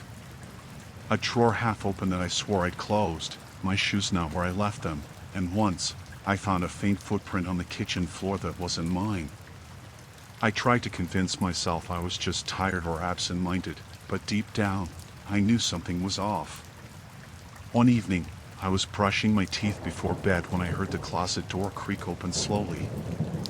I dropped my toothbrush and froze. I stood there in the dark bathroom, listening. Nothing else happened, but I didn't want to turn around. I grabbed my phone and called the landlord. He was out of town but said he'd send the maintenance guy over the next day to check the locks and windows. When the maintenance guy arrived, he was calm and polite but looked surprised when I showed him the closet. He checked the lock and sliding door mechanism and said everything was working fine. I asked if he ever heard of anyone sneaking into apartments around here. He shrugged and said the building was old, and sometimes people broke in, but usually they just wanted easy targets. That night, I stayed up with the lights on, phone in hand. I thought maybe if someone tried to get in again, I'd be ready. Around 2 a.m., I heard a soft shuffling from the bedroom. My heart jumped. I grabbed a kitchen knife and crept down the hall. The living room was empty, the bedroom door closed. I slowly opened the bedroom door and saw the closet door halfway open. The clothes I'd put away the week before were still in the bathroom cabinet, so whoever it was had access to the apartment and the closet. I stepped closer, trying to control my breathing. Then I heard a soft sigh, like someone exhaling quietly. I wasn't alone. Suddenly, the closet door slid open all the way. A man stepped out. He wasn't big, maybe mid-30s, wearing a hoodie and jeans. His eyes were dark and tired but fixed on me like I was the intruder. I screamed and backed out of the room, calling 911 on the way. He didn't chase me, just stood there, watching. The police arrived quickly. The man was arrested. Turns out he'd been squatting in the apartment, hiding in the closet for days, coming and going when I wasn't home. He'd stolen a key and made a habit of sneaking in, maybe waiting for a chance to confront me or take something. They said it wasn't the first time something like this happened in old buildings around there. I stayed with a friend for a while after that and eventually moved. I still check my closet every time I go home, just to be sure.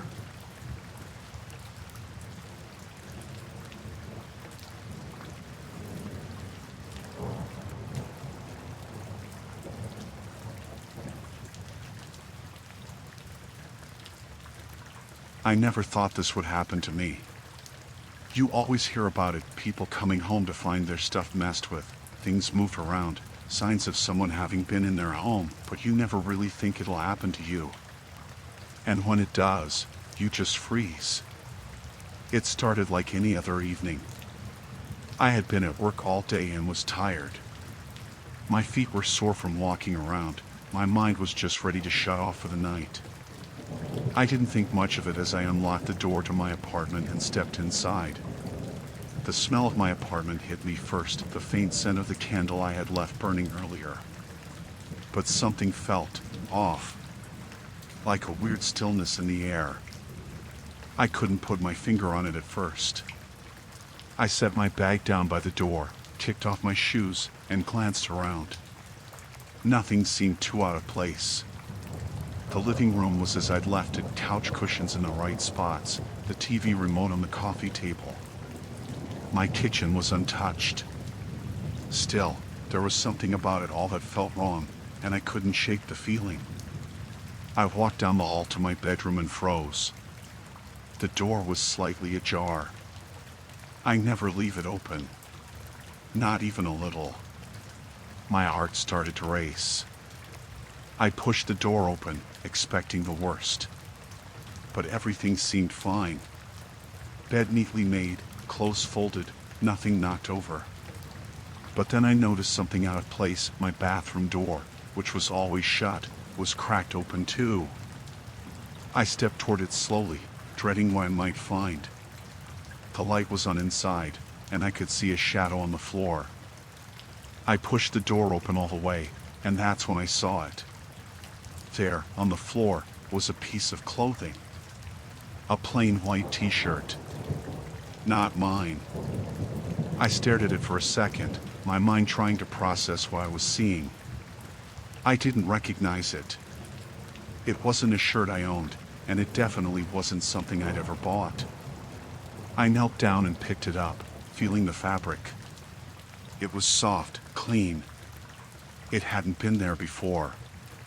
But then I realized something even more unsettling. The bathroom mirror was slightly fogged, like someone had just used it recently. The towels were messier than usual, and the sink had a few water droplets on it. Someone had been in here. A cold shiver ran down my spine, and I stood up quickly. My thoughts were spiraling. Was it a break-in? Maybe they took something, but I didn't see anything missing. I checked my wallet. It was still in my purse, in the same place it always was. My phone was there. My jewelry was untouched. I took a few deep breaths and tried to calm myself down. I should call the police. I should get out of the apartment and go to a neighbor's. But then I noticed something else. The closet door was open a little more than I ever left it. It was just enough for me to see a slight movement inside, like the way the door would shift if someone had just opened it and then quickly closed it again. I walked over, every step feeling like it was too loud, too noticeable, my pulse pounding in my ears. I reached for the door handle, but my hand hesitated. I wasn't sure I wanted to know what I might find. Finally, I pulled the door open. At first, I couldn't see anything out of the ordinary. It was just my clothes hanging there, my shoes in their usual spots. But then I saw it, a pair of men's shoes on the floor, tucked behind my boots, hidden like they were meant to stay out of sight. They were dirty, scuffed. I reached down and touched them, my stomach flipping. I could hear my breath coming quicker now, feel the panic rising in my chest. I backed out of the closet slowly, feeling like I was losing my grip on everything around me. My mind was racing. Who had been here? How long had they been here? And, most importantly, why was I just finding out now? I turned to leave the room, but that's when I noticed a small stack of books on my desk. They weren't mine. I hadn't put them there, and I didn't recognize any of the titles. My heart started to beat harder in my chest. Whoever was here had been living in my space. They'd been in my bathroom. They'd been in my bedroom. My mind tried to reason with me. Maybe someone had just broken in, spent a little time here, but then left. But the more I thought about it, the more I realized how intimate everything felt. I was sure someone had been living here. Someone who knew my habits, who knew my space. Maybe even someone who'd been watching me. I grabbed my phone with shaky hands and dialed the police. I gave them all the details, the weird clothing, the shoes in my closet, the books I didn't recognize. The dispatcher seemed calm, professional, telling me to stay in a safe place until officers arrived. I moved to the living room, locking the bathroom and bedroom doors behind me. I didn't want to go back in there. I didn't want to see any more signs that someone had invaded my privacy. I sat on the couch, the waiting feeling unbearable. About 20 minutes later, the police arrived. I let them in, showed them the apartment, explained everything. The officers took photos of the clothing, the shoes, and the books. They did a sweep of the apartment, checking the closets, the bathroom, under the furniture. One officer, a woman, asked me a few questions about whether I had noticed any strange people around or if anyone had been acting suspicious. I told her no. I was sure I didn't know this person. She told me they'd check for fingerprints and see if there were any signs of forced entry. But she also said it might be difficult to figure out who had been there, especially if they'd been careful. I didn't sleep that night. I didn't sleep for a few nights. My mind kept running through everything I had seen, wondering who could have been there. The police did an investigation, but nothing ever came of it. No leads. No suspects. No answers. I moved out of that apartment within the month. I couldn't stay there anymore. I couldn't shake the feeling that someone had been living in my space, breathing my air. I couldn't shake the idea that I was never truly alone in my own home.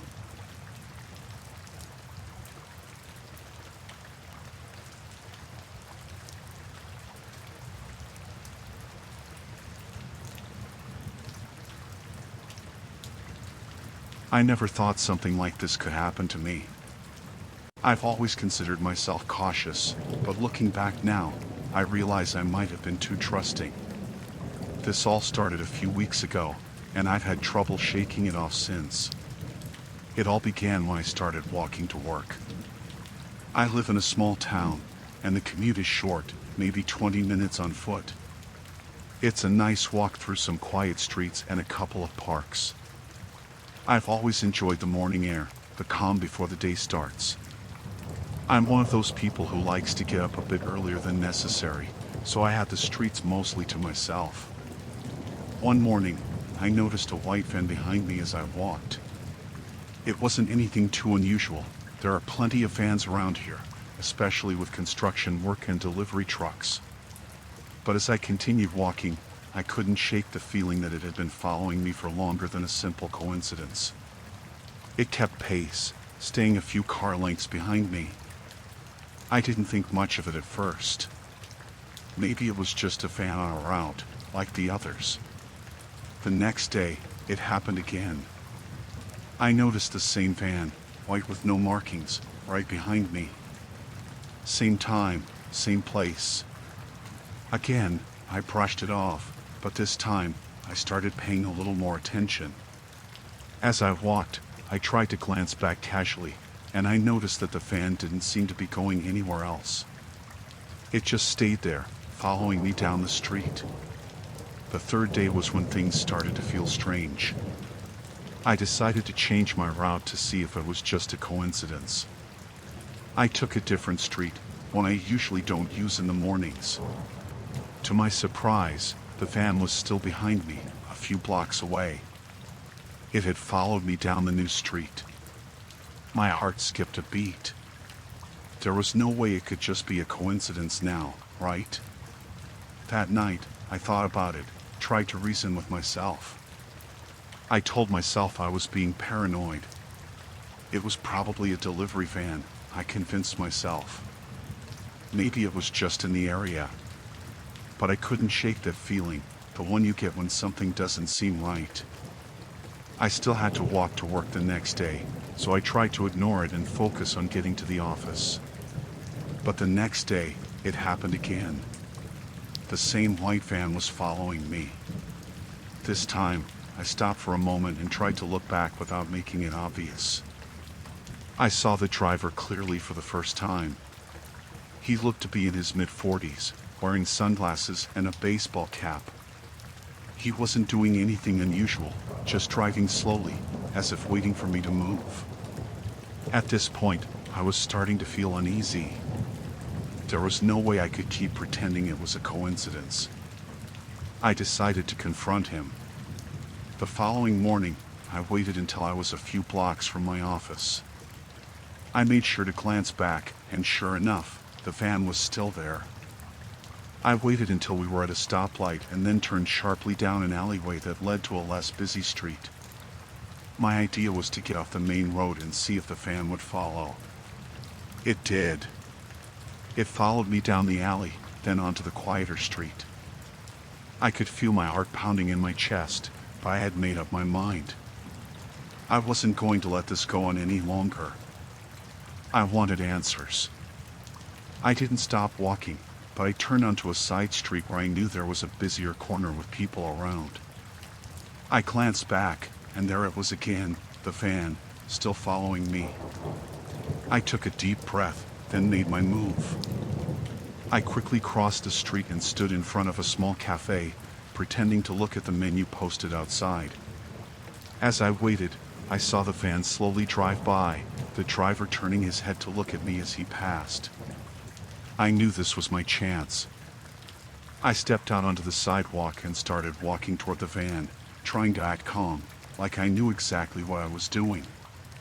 The van slowed down and eventually stopped. The driver rolled down the window.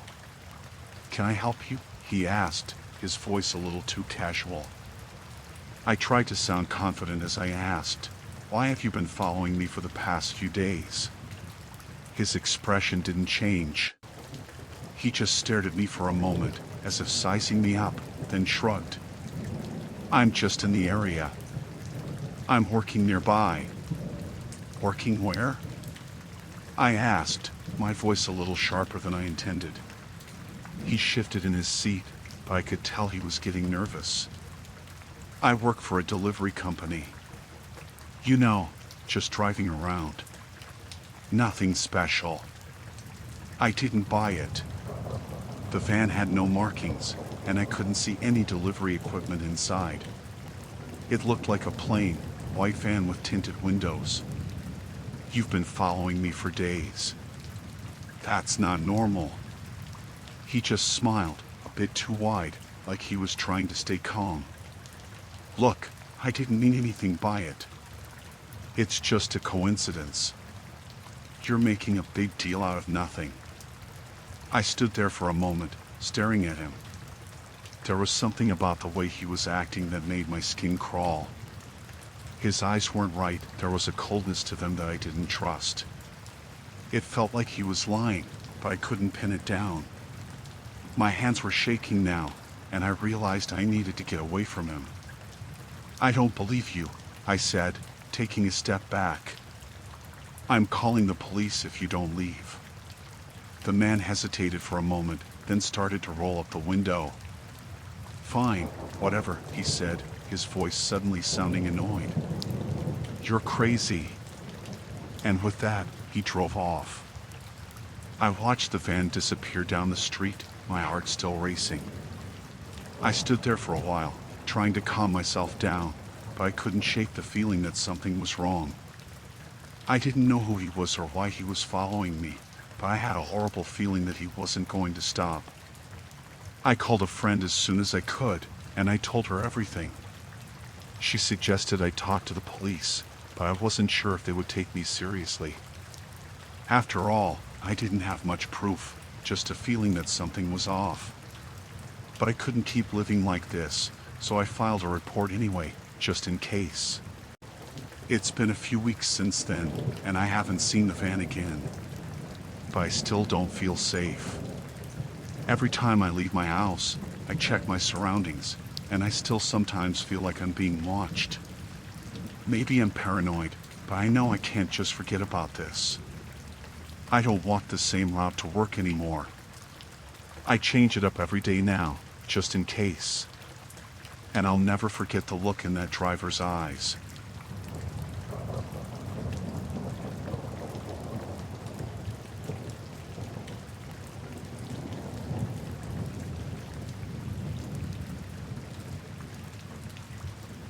I had never been a fan of street performances, but a friend of mine convinced me to go to one. It was a warm Saturday afternoon, and the street was filled with people wandering about, enjoying the sunlight. A man was performing near the park, juggling and doing tricks that seemed to draw a crowd. I didn't expect much, just figured I'd stop by for a few minutes to kill time, maybe grab a coffee afterward. I leaned against a nearby wall, watching him for a bit. His performance was impressive, he was good with his tricks, and the crowd seemed entertained. But there was something about him that caught my attention. It wasn't just the way he moved or how skilled he was at juggling, it was the way he kept making eye contact with me. At first, I shrugged it off.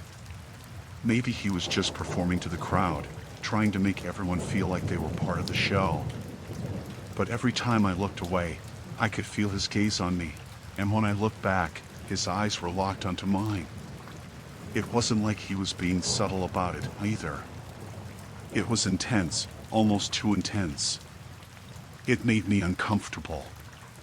After a few minutes, I figured it was time to leave, so I walked away and headed toward the cafe nearby. But as I walked, I could feel my heart racing for no reason. I told myself it was just the anxiety of being in a crowd, but something about that moment stuck with me. The next morning, I was at my usual cafe. It was a quiet Sunday, not many people around.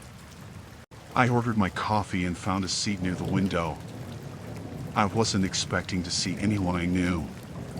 But when I looked up, I saw him. The same man from the street performance was sitting at a table near the back. He was looking right at me, not in a casual way, but in the same way he had looked at me the day before. I froze for a second, unsure if I should make eye contact or look away. But he didn't look away. His eyes stayed fixed on mine, just like they had on the street.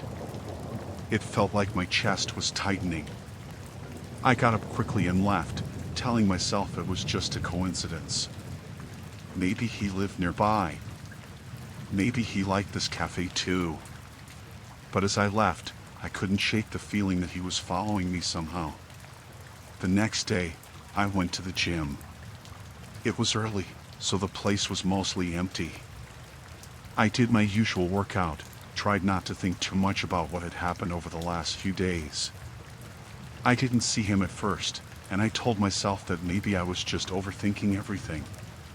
But then, as I was stretching on the mat near the back, I glanced up and there he was, standing by the weights, watching me. His eyes were fixed on me, just like the last two times. I didn't know if I should be scared, angry, or confused. My stomach turned. I tried to keep it together and not let it show that I was uncomfortable. But it was hard. I finished my workout quickly and left without really paying attention to what I was doing. I was in a daze, just wanting to get out of there. I convinced myself that he had just been a regular person at the gym.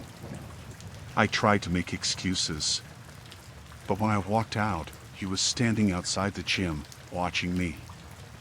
I didn't want to make a scene, so I hurried to my car, my heart racing. I locked the doors as soon as I got in. I tried to breathe, to calm myself down, but I couldn't. Something wasn't right. Over the next few days, things only got worse. Every place I went, he seemed to be there. I went to the grocery store, he was standing by the checkout. I stopped by a different cafe, he was sitting at a table near the window, staring at me. One day, I was walking out of my workplace, and I saw him across the street, leaning against a building, watching me. It didn't feel like a coincidence anymore. It was like he was following me, waiting for me to notice, to acknowledge him. And each time, he would look at me with that same intense gaze. It felt like he was waiting for something. Waiting for me to make a move, to say something, to respond. But I had no idea what he wanted. I started taking different routes home, avoiding the places I usually went. I didn't know if it was paranoia, but I started to feel like I was being watched constantly. Every shadow, every stranger's glance, felt like it could be him. It became harder to ignore. One night, I decided to go out with a friend, hoping that a change of scenery would take my mind off things. I went to a bar in a different part of town, a place I'd never been before. It was busy, but I figured the crowd would make me feel safer. I wanted to forget the last few days, to just have a normal night. But as soon as I walked in, I froze. There he was, sitting at the bar, as if waiting for me. He turned and looked directly at me, that same intense gaze. My stomach dropped. I didn't know how he had found me, but there he was, like he had been there all along, like I was the one who was being followed, not the other way around. I couldn't handle it anymore.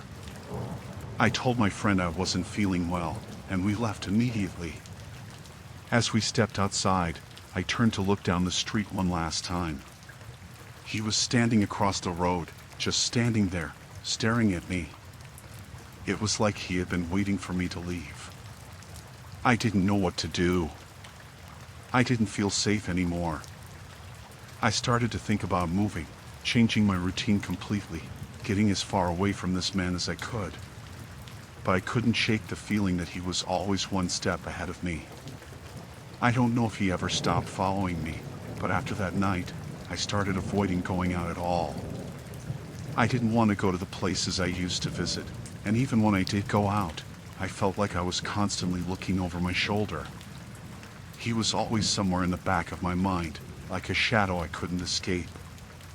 I stopped seeing him after a while, but the feeling never went away. I don't know if he was just a strange man with too much time on his hands, or if he was something more, but I haven't been able to forget about him. Every time I see someone glance at me a little too long, I get nervous. I keep thinking about those eyes, always watching, always waiting.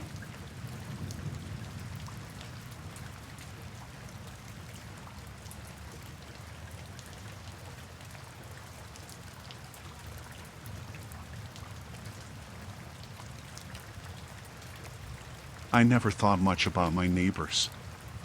I've lived in the same apartment for a few years now, and the walls are thin, so you get used to the usual noises, people walking, a door slamming, music playing softly through the walls.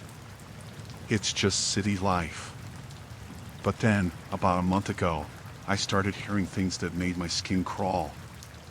At first, it was subtle.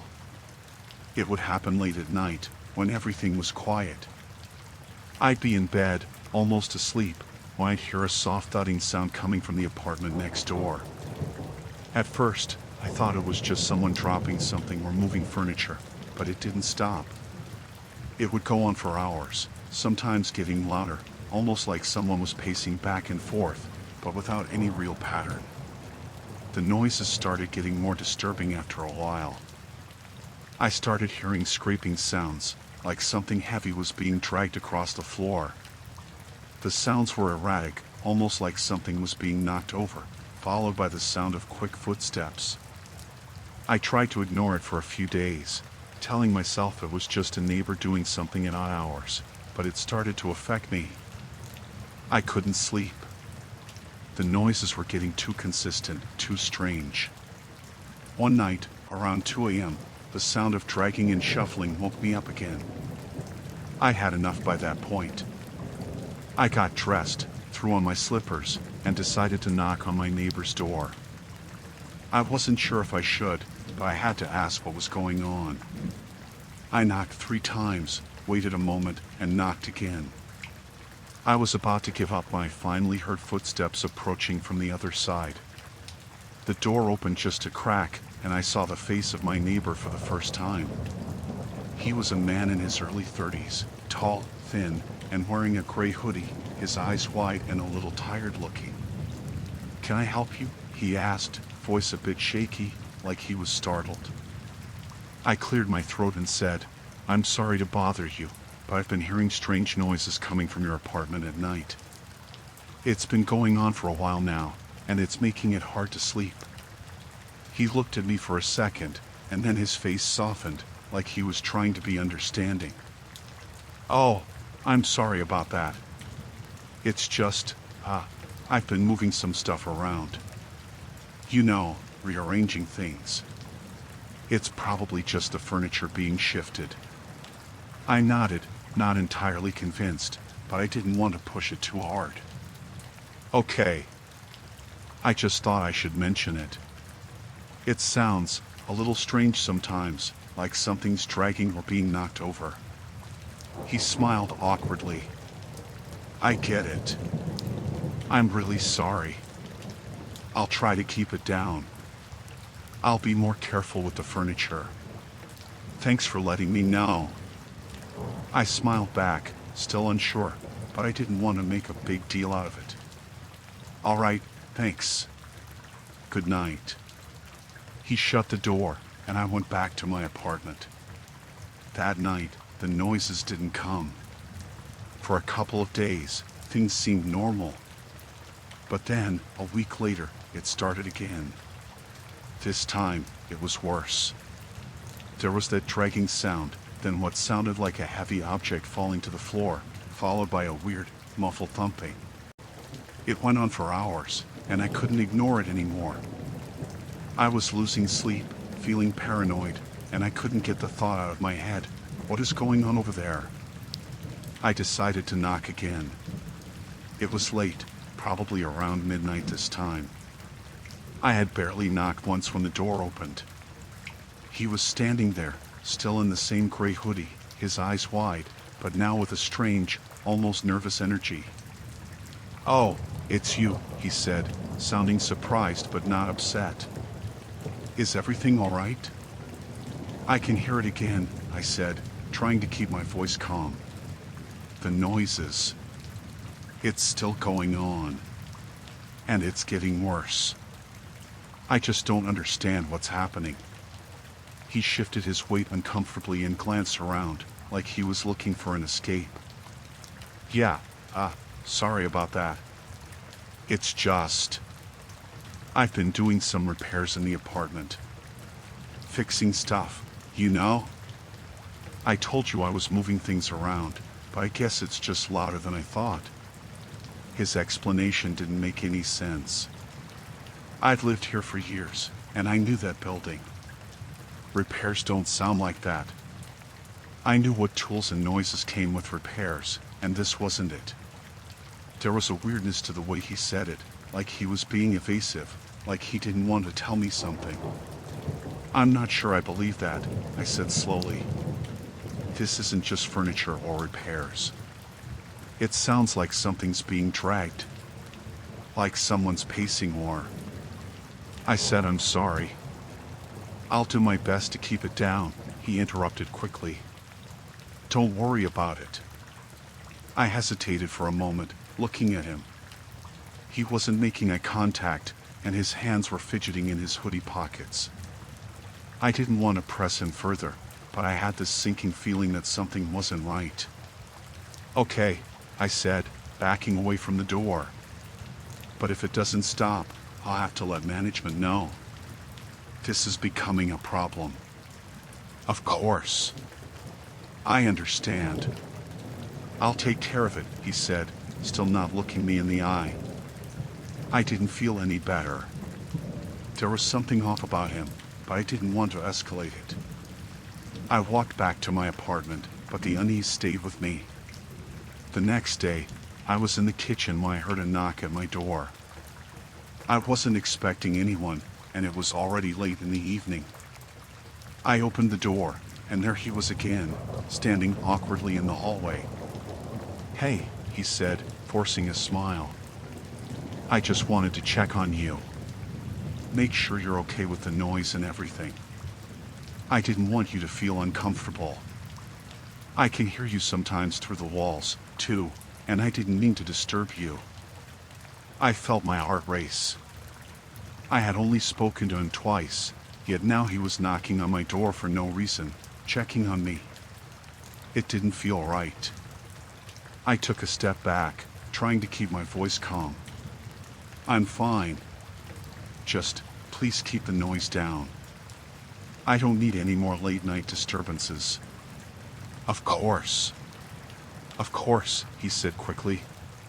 But then he added, "If you ever need anything, or if the noise keeps up, you can always come to me. I'm just trying to be a good neighbor." I nodded, unsure of what to say. "Thanks, but really, it's fine. Just keep it down." As I closed the door, I could see him standing there, still smiling that weird, forced smile. I couldn't shake the feeling that he was watching me more than a neighbor should. The next few days were a blur, with him showing up uninvited twice more. The first time, he just stood outside my door for a few minutes, then knocked and asked if I was okay. The second time, he lingered in the hallway, pretending to check his mail but glancing at my apartment door every few seconds. It didn't take long for me to realize the noises weren't just random anymore. He was making them. I don't know why or what his intentions were, but I knew that I wasn't going to wait around and find out. I started staying with a friend for a few nights and reported his behavior to the building manager. Eventually, the landlord got involved, and after some investigation, it turned out that the man had a history of strange behavior with previous tenants. I don't know exactly what went down, but after a few weeks, he was moved out. I still live in the same building, but every now and then, I hear noises at night, and I can't help but feel like I'm being watched. I've learned to trust my instincts now, and I always keep my door locked, just in case.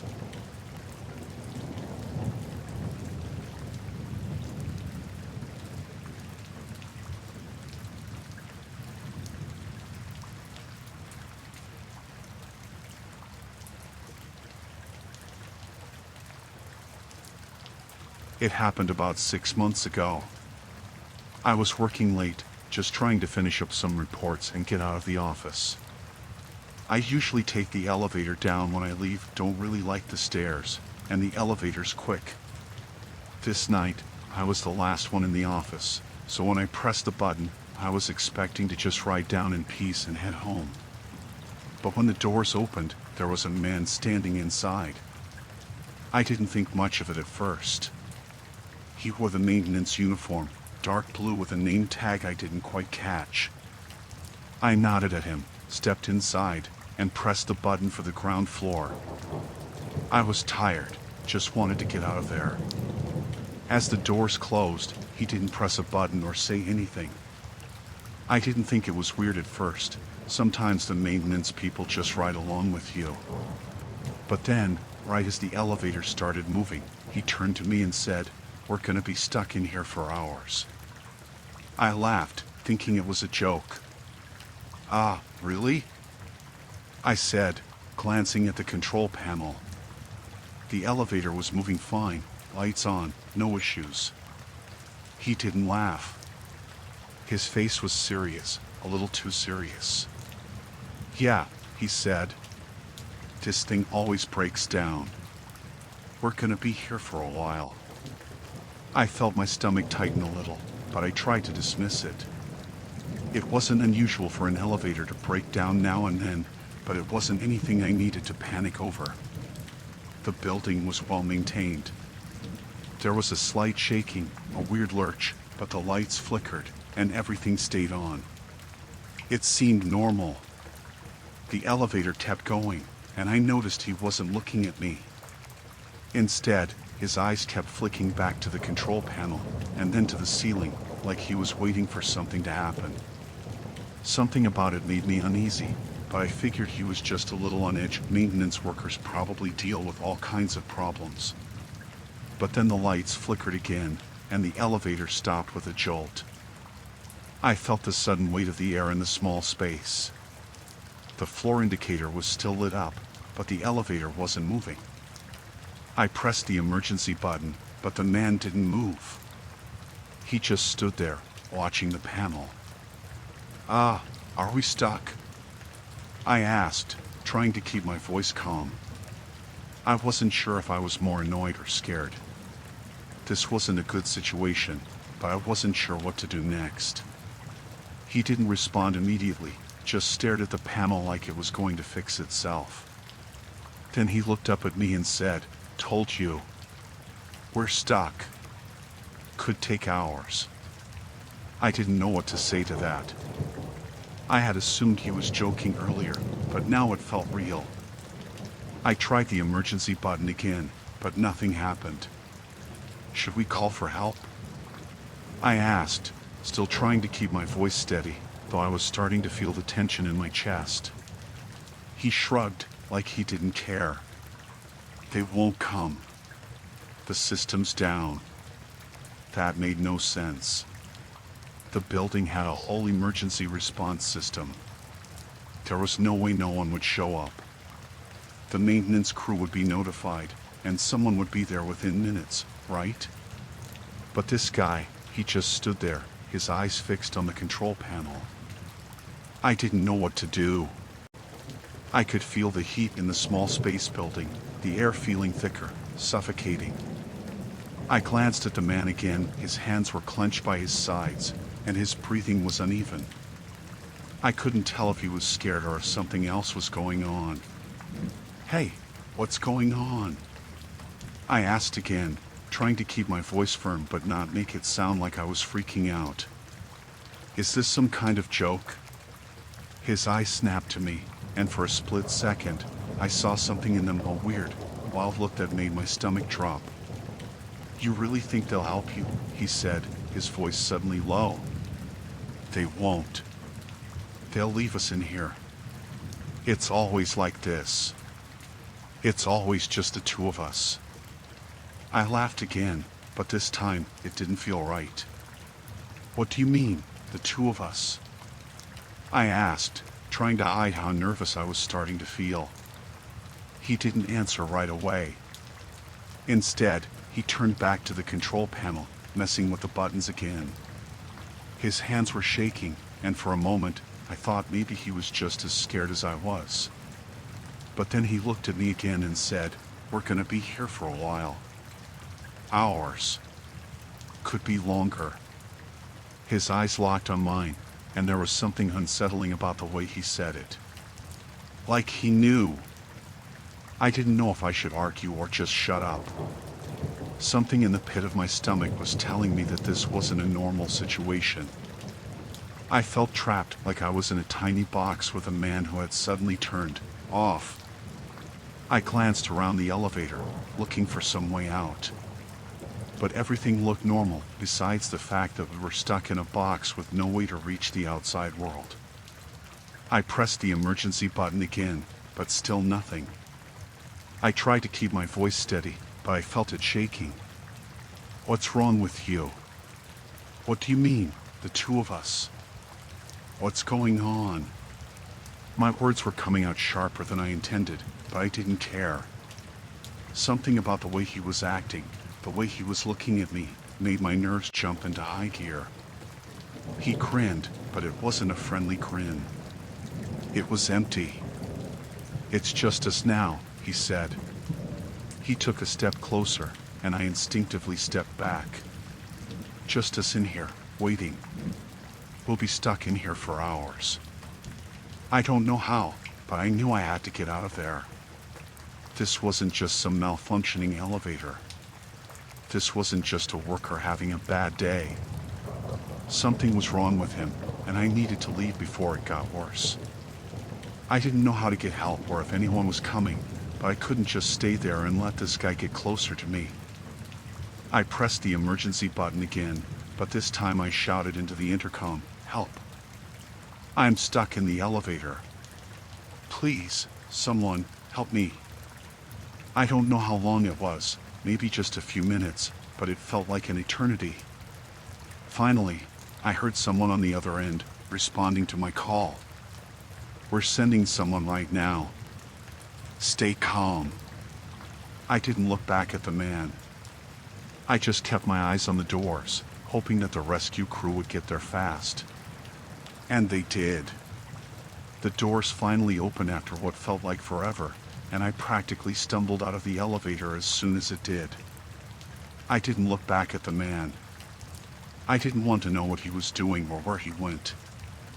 I just got out of there.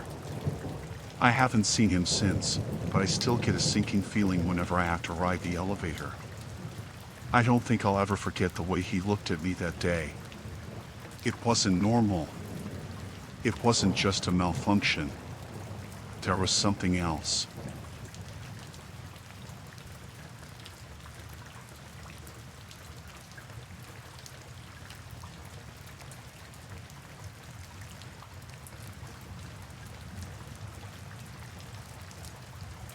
This happened to me a few weeks ago.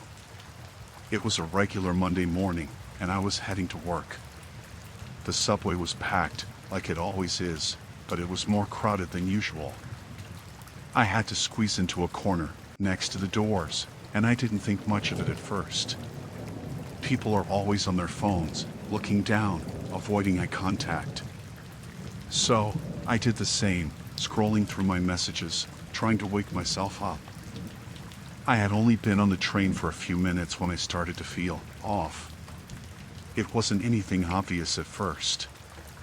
You know that feeling when you think someone's staring at you, but you're not sure? Well, that's how it started. I kept glancing around, trying to figure out if anyone was paying attention to me. I didn't see anything that looked out of place. Until I looked up and saw him. He was standing across from me, near the middle of the car, just staring. He was an older guy, maybe in his late 40s or early 50s, with scruffy hair and worn-out clothes, like he hadn't really cared about how he looked in a while. He was standing still, holding onto the pole with one hand, but his eyes never left me. I tried to ignore him at first. It wasn't unusual for people to glance at others on the subway, but this was different. His gaze felt like it was on me, sticking to me. I shifted uncomfortably, trying to focus on my phone again. I thought, it's probably nothing. But I couldn't shake the feeling that something wasn't right. I tried to look out of the corner of my eye to see if anyone else was noticing this guy, but no one was. Everyone else was either asleep or glued to their phones. He was still staring, and it made my skin crawl. I kept my eyes down, pretending like I didn't notice, but every now and then I would catch him looking, his eyes unblinking. My heart started to race. I thought, okay, I need to move. Just get off at the next stop and switch cars. That'll be fine. When the train pulled into the next station, I quickly made my way toward the door. The whole time, I felt like he was still watching me, like his eyes were following me. I didn't want to look back to confirm it, but I could feel the tension in the air. I stepped off the train and waited for the doors to close before I moved to the next car. The moment I stepped into the new car, I felt the same uneasy feeling. I don't know why I thought it would be different, but there he was right across from me again, staring. I froze for a moment, my mind racing. How did he get here so fast? Did he follow me? I glanced around, hoping for someone else to notice, but again, no one was paying attention. They were all just lost in their own world, completely unaware of what was happening. I wanted to go up to the conductor, ask them to call the police, but it felt like such an extreme move for something I wasn't sure about.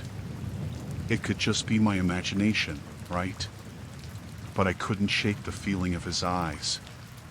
The closer I looked, the more unsettling his stare became. He wasn't just looking at me casually. It was like he was studying me. I tried to play it cool, turning my body away slightly, pretending like I was reading my phone, but the weight of his gaze didn't go away. I glanced up at the reflection in the subway window. He was still watching. I felt like I couldn't breathe, my chest tight with fear. He took a step closer. At first, I thought it was just the movement of the train, that he was shifting to find a better spot to hold on to, but then he did it again. And again. Each time, he closed the distance between us. Every time I tried to look away or turn my head, he would keep adjusting his position to match me.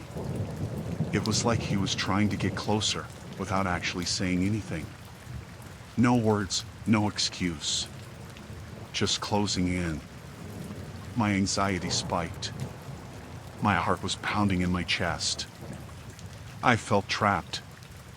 The train was moving along, but I didn't know where the next stop was. I didn't want to get off at some random station, not with him following me. I couldn't even tell if I was overreacting or if this was real. But deep down, I knew something wasn't right. I tried to ignore him, but it was impossible. I felt his presence like it was a physical weight on my body. Then, right as the train began to slow down for the next station, I saw him move toward me. He was close enough now that I could smell him, a mix of sweat and something else, something unfamiliar. My instinct kicked in. This was not just some guy who was standing too close. Without thinking, I bolted. I pushed through the crowd, rushing toward the door. The next stop was coming up, and I had to get off before I lost my chance. I heard his footsteps behind me, fast but quiet, like he was trying to keep up. I wasn't sure if he was going to follow me off the train, but I wasn't going to stick around to find out. My hands were shaking as I reached the door. I could hear him getting closer, but I didn't look back. I didn't want to know what he would do. The moment the train stopped and the doors opened, I was out. I pushed through the crowd of people waiting to board, trying to look calm, but my heart was racing. I kept walking, moving as fast as I could without running. I didn't stop until I reached the staircase that led out of the station.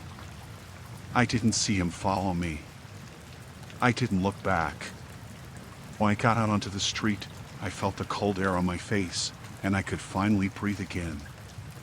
I felt like I had narrowly escaped something, but I didn't know what. Maybe he was just some guy who didn't know boundaries. Maybe it was nothing. But I couldn't shake that feeling. I never saw him again. But I still take the subway every day, and every time I get on, I can't help but look over my shoulder.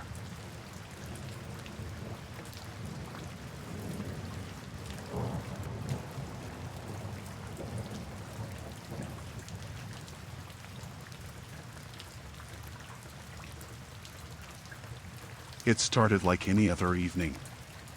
I had just finished a long shift at work, and all I wanted was to get home, unwind, and forget about the day. The drive wasn't anything special, just the usual route I always took, nothing too long or complicated. I remember the road being a bit darker than usual, since it had been raining earlier, but the highway was clear. I was almost out of the city, just a few miles from home when it happened. I was cruising along in the right lane, just minding my own business, when I saw the headlights of a truck in my rearview mirror. It wasn't unusual to see big rigs at that time of day, but this one was tailing me way too closely. I figured the driver must have been in a hurry or something, so I switched to the left lane to let them pass. But instead of passing, the truck just stayed there. I tried to shake it off and focus back on the road, but the truck wasn't backing off. Suddenly, it swerved toward me. I don't know if it was the rain or if the driver just wasn't paying attention, but the next thing I knew, I had to jerk the wheel hard to avoid being sideswiped. My heart slammed in my chest as I veered to the shoulder of the road, barely missing the truck by inches. I could feel my hands shaking on the wheel. I don't even know how I managed to get the car back under control. I just kept driving, my mind racing. It wasn't until I looked in my rear view again that I saw the truck pull back into its lane. It hadn't stopped. It didn't even slow down. It just went on like nothing had happened. For a moment, I couldn't breathe. It felt like my body was still stuck in the moment of almost colliding. I kept checking the rear view, but the truck had disappeared. I kept my speed steady the rest of the way home, making sure I didn't look like I was being followed. The next morning, I didn't think much of it. I figured the whole thing was just a weird, close call accident. I told myself it was over. But then things started to get odd. The truck appeared again. I was getting out of my car at work when I saw it parked across the street. I didn't recognize the driver, but I recognized the truck, big, rusty, with a faded logo on the side. It wasn't the same truck I had almost collided with the night before, but it looked so close that it made my stomach tighten. My breath hitched. I tried to shake it off as just coincidence. There are tons of trucks that look the same, right? It didn't make sense to overthink it. But as I walked into the building, I kept looking over my shoulder, half expecting the truck to start moving. It didn't. But I couldn't shake the feeling that I was being watched. The day dragged on. I tried to focus, but I kept thinking about the truck. It was almost like my mind wouldn't let it go. The whole time I was in the office, I couldn't stop checking the windows, expecting to see it parked out there again. When I left for lunch, the truck was gone. I took a deep breath, thinking maybe it really was just a coincidence after all. That night, I got home late again. The rain had come back, and the road was slick. I pulled into my driveway, and then I froze. The truck. It was parked at the end of my street, right where the road meets the main highway. I could barely make out the shape through the rain, but there was no mistaking it. It was the same truck. Same faded logo. Same rust spots. The truck that had nearly sideswiped me the night before. I didn't even want to think about it. I tried to tell myself I was overreacting. Maybe it was just a truck that happened to be in my neighborhood. But deep down, I knew. This was too much of a coincidence. I stayed inside that night, didn't even go out for a walk. I kept my blinds closed and didn't leave until the next morning. The next few days were the same. Every time I went out, I saw the truck always parked somewhere near where I was, always staying just far enough away to not seem suspicious, but close enough to make me uncomfortable. One morning, it was parked outside my workplace again. Another day, I saw it at a gas station when I stopped to fill up. The worst part was that I never saw the driver. Just the truck. Every time I tried to look for the person inside, there was nothing. The windows were too tinted, and the truck was always empty when I glanced in. But it was always there. I started making different routes to work, hoping to avoid it, but it didn't matter. Every time I turned a corner or stopped somewhere, the truck would appear. It was as if someone was tracking me, keeping tabs on my every move. I couldn't get away from it. I started feeling paranoid. I'd get into my car and check the rearview mirror, expecting to see the truck right behind me. Sometimes I'd drive in circles, just to make sure I wasn't being followed. I couldn't take it anymore. I tried talking to the police, but they said it wasn't enough to report. It wasn't like the truck was doing anything wrong. I was just seeing things. That's what they told me. Then, one evening, I finally snapped. I couldn't keep living like this, constantly looking over my shoulder, wondering if the truck would be there, lurking. So, I did something that felt insane but also necessary. I drove to the truck's location. I found it parked near a convenience store on the edge of town. I parked across the street, out of sight. And I waited. For hours, nothing happened. It just sat there, like it was waiting for me. But eventually, around midnight, a figure stepped out of the convenience store, carrying a bag of snacks. It wasn't the driver I'd seen before, but there was something about him that made my heart drop. He had that same look, like he'd been watching me for days. Maybe he was the driver. Maybe he wasn't. I couldn't tell. But as he got closer to the truck, I saw something else. Another man. A second person hidden in the shadows, watching me. I didn't wait around to find out what happened next. I turned my car around and sped home, not even caring about the lights or the speed. I got inside and locked the door behind me, my heart pounding. The truck never showed up after that night. I don't know if it was a coincidence or if they finally got tired of watching me, but I never saw it again. It was over. But I still think about it. I don't know who those people were or why they were following me, but I hope I never find out.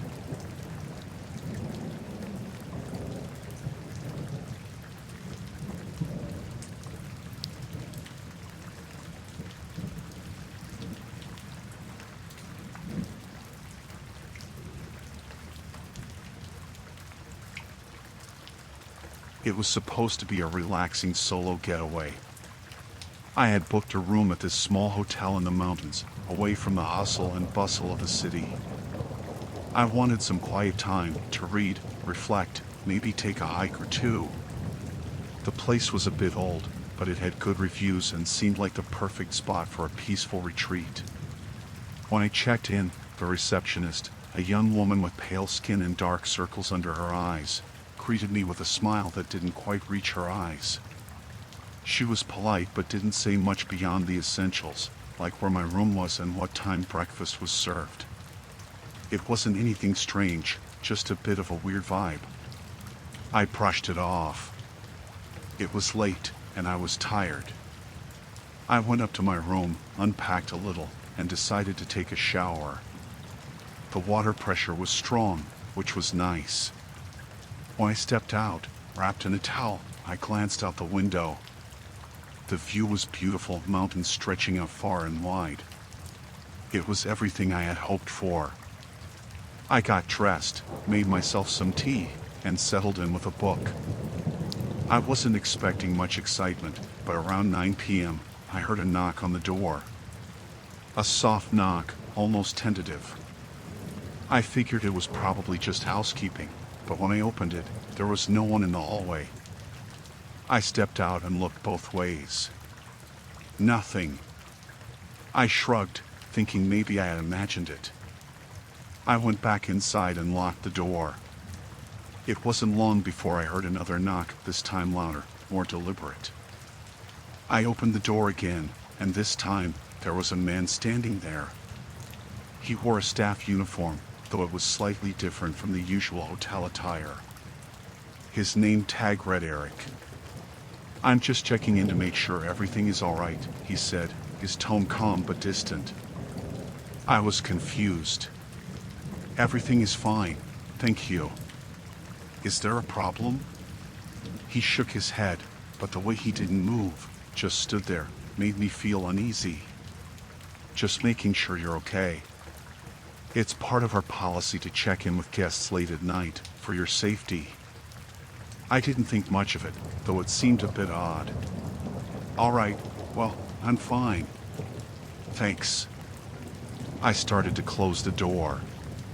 He didn't move. "I'll be checking back later," he said before walking away. I frowned, watching him disappear around the corner of the hallway. That had been strange, but I figured he was just doing his job, even if the timing was off. I locked the door and went back to my book, though I kept glancing at the clock. It was getting late. An hour passed, and the next thing I knew, there was another knock. My heart rate picked up a little. It was Eric again. I opened the door a crack. "I'm just making sure you're all right," he said, his face slightly closer than before. I could feel his breath. "I'm fine, thank you," I said, closing the door a bit faster this time. This time, I made sure to lock the deadbolt before sitting on the edge of the bed. I felt uneasy, but I tried to calm myself. Maybe this was just an overzealous employee, or some weird hotel policy. Whatever it was, I wasn't sure, but it was creeping me out. It wasn't long before there was another knock, this time more insistent. I jumped up, heart racing, and opened the door again. Eric was standing there again. This time, he didn't smile, and his eyes seemed almost empty. "I need to check on you again," he said, his voice softer, almost a whisper. "No," I said, standing firm, feeling a surge of fear. "I'm fine."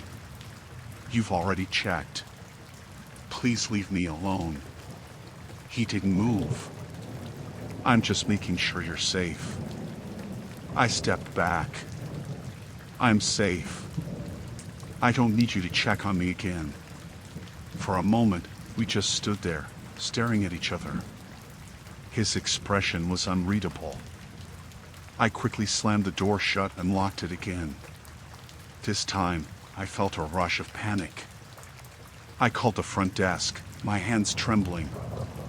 "I'm sorry to bother you, but there's someone here, one of your employees. He keeps knocking on my door late at night, saying he's checking on me," I said, trying to keep my voice steady. There was a long pause on the other end of the line. Then, the receptionist spoke. "I'm sorry, ma'am, but no one is scheduled to check on guests tonight."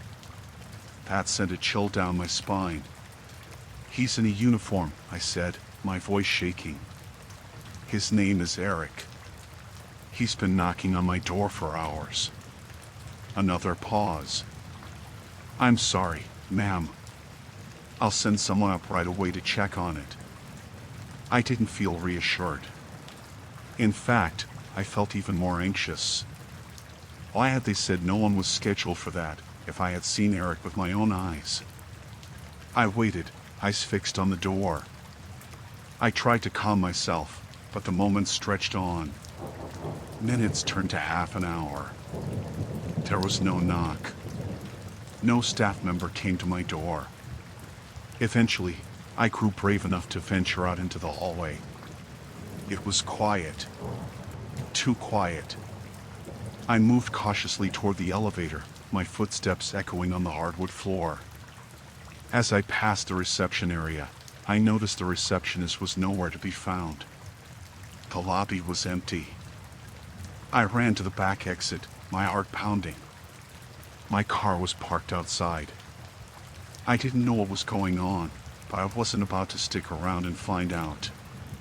As I reached the exit, I glanced back up at the window to my room. The curtains were drawn open. And there, standing right behind the glass, was Eric, his face pressed up against the window. I rushed to my car, hands shaking as I started the engine. I didn't look back. I didn't care if the hotel was just a few miles out of the city. I wasn't going to stay there for another minute. I drove for what felt like hours, only stopping when I reached a well-lit, crowded highway. I never went back to that hotel. I don't know what would have happened if I stayed, but I'm pretty sure Eric wasn't really there to check on me.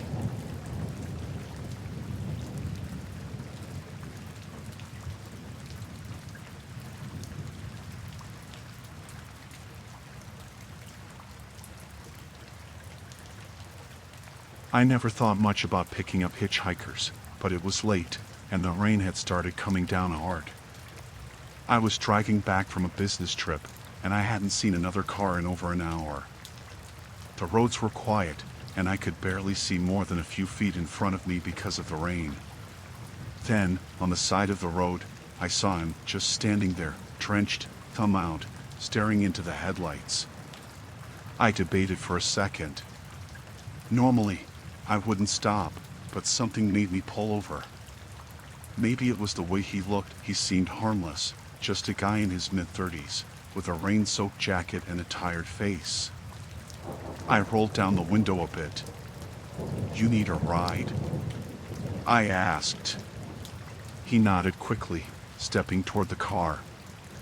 "Yeah, please. I've been waiting for a while." I unlocked the door, and he slid in. He thanked me as he shut the door, wiping his hands on his jeans. "Where are you headed?" I asked, trying to make conversation. "Just past Clearwater," he said, looking out the window. "I'll get off soon. Just need to get out of the rain." "Clearwater?"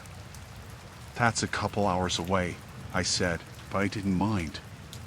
It was getting late, and I'd rather have some company on the road than not. We were the only two cars on the highway, and the rain wasn't showing any sign of stopping. "Yeah," he said, looking back at me. "I've got a friend out there. He's expecting me." His voice was calm, maybe a bit too calm for someone who had just been standing out in the pouring rain for who knows how long. I nodded and kept driving. For the next 20 minutes, there was silence between us. It wasn't uncomfortable, but there was something strange about him. He didn't seem to mind the quiet, and every so often, I'd catch him looking at me, like he was studying me. "You from around here?" he asked after a while. "No, just passing through," I replied. "Work trip?" He nodded slowly, his eyes drifting back to the window. "Yeah, me too. Just passing through. Gotta get somewhere important." I didn't know why, but something about that made me uneasy. It was like the way he said it, like he was hiding something. I kept my focus on the road, trying not to let my mind wander. After about another 10 minutes, I heard him shift in his seat. I glanced over and saw him looking at me, but his expression was different now. Harder. It wasn't that friendly face anymore. His eyes were cold. "You know," he said, his voice low, "you didn't really have to stop, you know. You didn't have to pick me up." I felt a little chill run down my spine, but I tried to stay calm. "You looked like you needed help," I said, glancing at him for a second before focusing back on the road. "I don't need anyone's help," he said, and now there was a sharpness to his voice. It wasn't the same person who had gotten into the car a while ago. "I just needed a ride, and now I'm stuck with you." I didn't know what to say. Something wasn't right, but I couldn't put my finger on it. I tried to laugh it off, thinking maybe he was just a little too tired or maybe he'd had a rough day. "It's all right," I said, trying to lighten the mood. Just trying to be friendly. He didn't respond. The air in the car had shifted. It wasn't the rain anymore, but something about the way he was sitting in his seat, his eyes locked on me, made the car feel smaller. He was still staring at me, unblinking. My hands gripped the steering wheel a little tighter. "You should probably get out when we hit the next exit," I said, trying to keep my voice steady. He didn't move. Didn't say a word for a long time.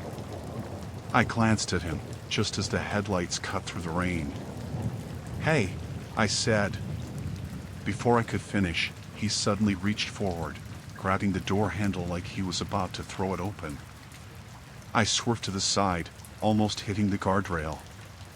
My heart pounded in my chest as I tried to regain control of the car. "Stop!"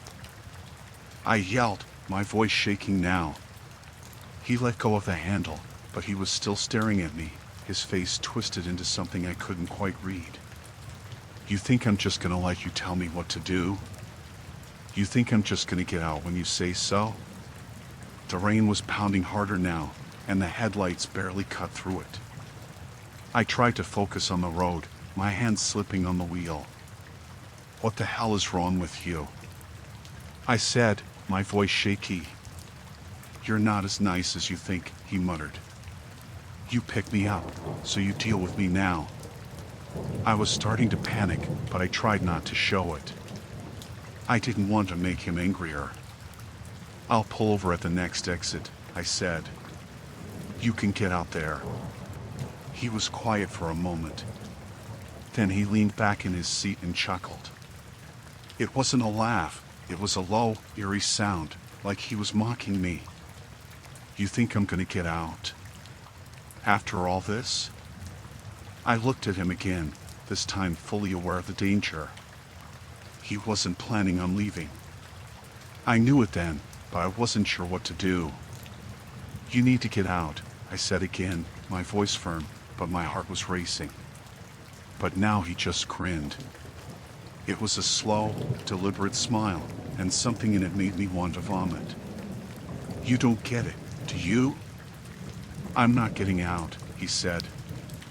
I was trembling now, but I wasn't about to let him have control.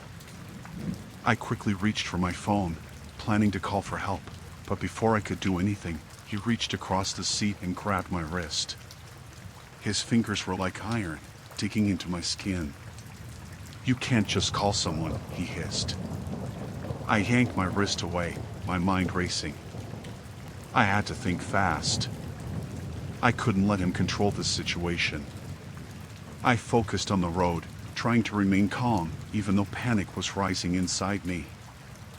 I remembered the gun I kept in the glove box. I had never used it, but I had it there for situations like this. He must have seen the shift in my expression because he leaned forward, his face inches from mine. "You think that'll help?" he whispered, his breath hot and rank in my face. But before I could react, I saw the lights of another car in the distance. Relief flooded me, and for a split second, I thought I might get out of this alive. The car was close, and I steered toward it. My foot slammed on the gas, and I cut across 2 lanes to get behind the other vehicle. I looked in my rearview mirror and saw the hitchhiker still watching me, his eyes burning into the back of my skull. I wasn't safe yet, but I was getting closer. I couldn't go back to the road we'd been on, but I could keep driving. I had to keep driving, away from him, away from whatever the hell he had planned. When I finally found a gas station and stopped, I jumped out of the car, locked the doors, and ran inside. I didn't stop until I was inside, safe. The stranger never followed me inside, but I swear I saw him standing outside in the rain, watching me through the window.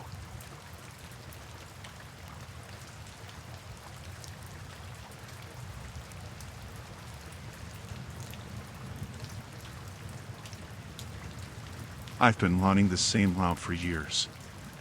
It's early mornings, just after sunrise, when the streets are still empty and the air is cool. I like the peace of it, the rhythm of my feet hitting the pavement, my breathing in time with the steady beat of my heart. There's something soothing about being alone with my thoughts. But that morning, everything changed. I was on my usual route, heading down a quieter stretch of the park, when I saw him. He was standing by the sidewalk, looking down at something in his hands. At first, I didn't think anything of it. People are always walking or sitting, especially around the park. As I got closer, he lifted his head and looked right at me. "Excuse me," he called out, his voice a little too loud for the stillness of the morning. I slowed my pace just slightly, not wanting to come off rude, but I wasn't in the mood to stop. "Yeah," I replied, trying to keep my pace up. I wasn't planning on engaging much. "Do you know where the nearest gas station is?" he asked, still standing in the same spot. His hands were shaking slightly, like maybe he was cold or nervous. His clothes were ragged, nothing that screamed normal. Just a plain hoodie and worn-out jeans, nothing remarkable. "Ah, yeah. Just keep going down the street and turn left at the next light," I said, not wanting to be bothered. I started to pick up speed again, hoping that would end the conversation. But he didn't move. "Actually," he said, his voice quieter now, "I'm kind of lost. Do you know if there's a bus stop around here?" At this point, I was slowing down, not sure how to handle it. He wasn't exactly threatening, but something about his demeanor felt off. He was too still, too intense. And the fact that he hadn't moved from his spot told me something wasn't right. "There's a bus stop about a block away," I said, not breaking stride, trying to give a quick answer and move along. But he wasn't letting up. Can you help me find it?" I stopped. Not fully, but enough that I could look at him. There was something in his eyes, something desperate, almost pleading. The sun was starting to rise higher, casting a warm light on everything around, but I felt a chill run through me. He was standing too close, now taking a step toward me. I don't know if I can. I'm just running, I said, my voice tight. The last thing I wanted was to be stuck in a situation where I felt unsafe. He didn't seem to understand. Or maybe he didn't care. I just need help, he said, his voice quieter now, more insistent. I'm really lost. It's really important. There was a pause. He seemed to be waiting for something. I felt my chest tighten. My instincts told me to go, to move, to get away, but I stayed. I wanted to be polite. I wanted to help, but something in me screamed to walk away. Still, I wasn't sure what to do. I stood there for a second, trying to find the right words, but the moment felt strange, heavy. He was looking at me like he was waiting for me to do something. I really need to find it. You're not going anywhere, right? He asked. What? My heart skipped a beat, and I suddenly felt very exposed. He had no business asking me that. No business asking me anything anymore. I took a quick step back. I've got to go, I said, trying to keep the tremor out of my voice. I turned and began jogging again, but before I could even get a few paces away, I heard his footsteps behind me. Heavy and deliberate. Not the quick, light footfalls of someone who's just out for a morning jog like me. I could feel his presence closing in behind me. I picked up the pace, trying to put distance between us, but he matched it. My heart started pounding in my chest. There was no mistaking it now, he was following me. I looked over my shoulder. He was maybe 10 feet away, and he wasn't slowing down. His pace was steady, determined. And now I was scared. Why are you following me? I asked, my voice coming out shaky even though I didn't want it to. He didn't answer. He just kept following, keeping that distance, like he was toying with me. I rounded a corner, hoping to lose him, but when I glanced back again, he was still there, just behind me. His gaze never left me. A sudden panic flooded me. I knew I couldn't outrun him for long, and I didn't want to go any further into the park. It was too isolated, too empty. I thought about calling someone, but I didn't even have my phone with me. There was a bridge ahead, a small overpass that led to a busier street. I made up my mind and began running hard, faster than I'd ever run before, trying to reach that bridge. The sound of his footsteps grew louder behind me, but I didn't dare look back. I made it to the bridge, and for the first time, I risked a glance behind me.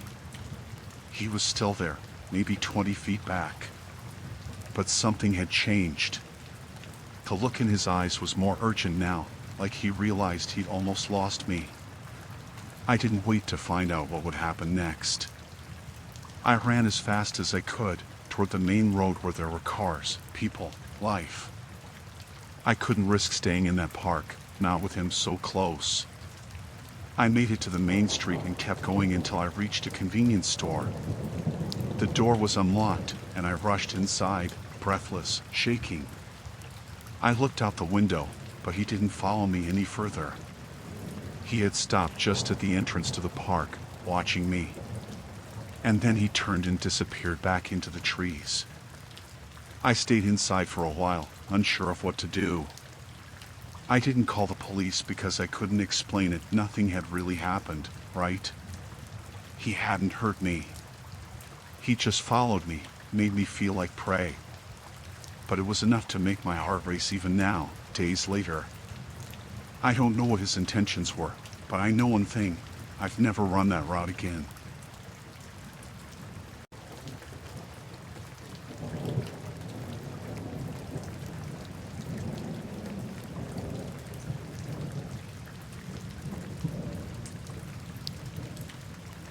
It started a week ago, but I still can't get the images out of my head. I don't know if I'll ever be able to forget what happened. I had surgery. Nothing too serious, just a routine procedure, but it left me needing a few days of recovery at the hospital. My doctor assured me that everything would be fine. It wasn't a big hospital, not the kind you see in the city, but one of those smaller ones that's out in the country, more isolated. The kind of place where everyone knows each other, and the staff are familiar with every patient that walks through the door. I wasn't worried. After the surgery, I was groggy, mostly asleep, and I didn't notice much. But I woke up in the middle of the night, disoriented, and I realized something was off. My room felt different. The lights were dim, but the place felt too quiet. Too still. At first, I thought maybe it was just the after effects of the anesthesia, but as I looked around, I realized something wasn't right. There was someone sitting at the far side of the room, near the window, just staring at me. I couldn't make out the details, but I could see the shape of a person hunched over, their face in shadows. My heart raced, and I tried to sit up, but the pain from the surgery shot through my chest. "Hello?" I whispered, my voice hoarse.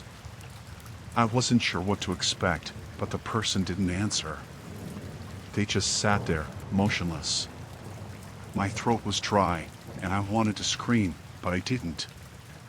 I thought maybe it was a nurse or someone from the hospital just checking in on me, but the silence was unnerving.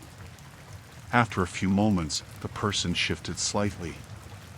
I could make out the faint outline of handcuffs on their wrists. That's when the panic set in.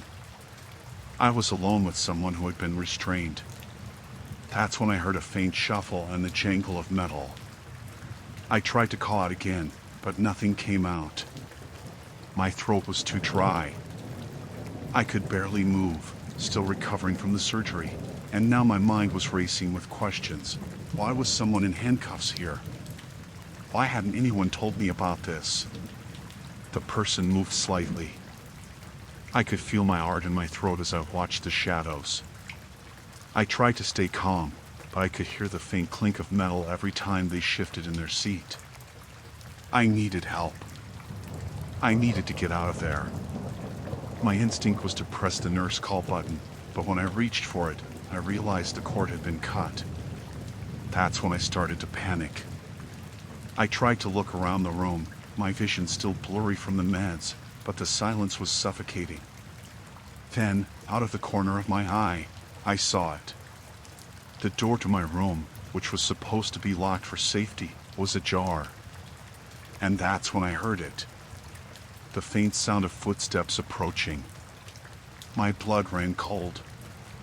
I tried to force myself to stand, but the pain from my stitches was too much. Every movement felt like my body was on fire. I froze, every muscle tense, straining to hear any sound that would indicate help was near. The footsteps stopped. The person at the window was still, but I could sense their attention shifting. I could feel the weight of their eyes on me, but I couldn't make myself look directly at them. My breath was shallow now, and I realized the situation was far worse than I had initially thought. Whoever this was, this person locked up and sitting in my hospital room wasn't supposed to be here. That's when I heard the voice, low and gravelly. It was like a whisper, but it carried enough to send a chill down my spine. "Stay quiet," the voice said, barely above a whisper. I froze. My instinct screamed at me to call for help, but I knew it would be useless. There was no one coming. I was alone. I don't know how long we stayed like that. The silence was unbearable.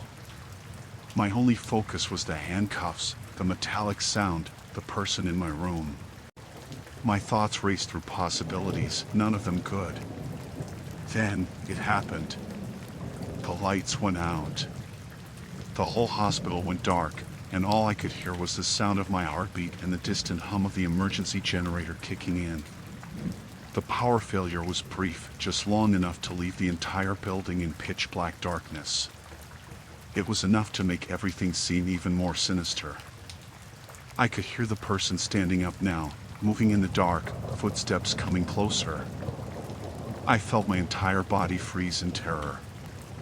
Then the unmistakable sound of metal scraping against the floor reached my ears, and the person moved closer. "Stay down," they whispered again, this time with a little more force. I barely had time to react before the door to my room slammed open with a force that rattled the walls. Someone entered, loud, deliberate footsteps. It was one of the police officers, and I couldn't tell whether they were here to help or if they were part of what was going on. "Is everything okay in here?" the officer asked, voice heavy with suspicion, but he didn't come into the room. The person in the shadows, the one in handcuffs, spoke again, their voice shaking slightly now. "Get me out of here," they demanded, not in a whisper this time. Their voice was more commanding, urgent. "I can't do that," the officer responded, his tone firm but unsure. "You're not going anywhere." For a moment, the room was still. Then, without warning, the figure lunged forward. There was a scuffle. The sound of metal clanging, followed by a scream. I couldn't see anything. I was paralyzed, trapped in the bed, too terrified to move. I heard the officer shout, then a gunshot. The crack of it echoed through the room, but the silence that followed was worse than anything. I could feel something was wrong, but I couldn't see anything. My mind couldn't comprehend what had just happened.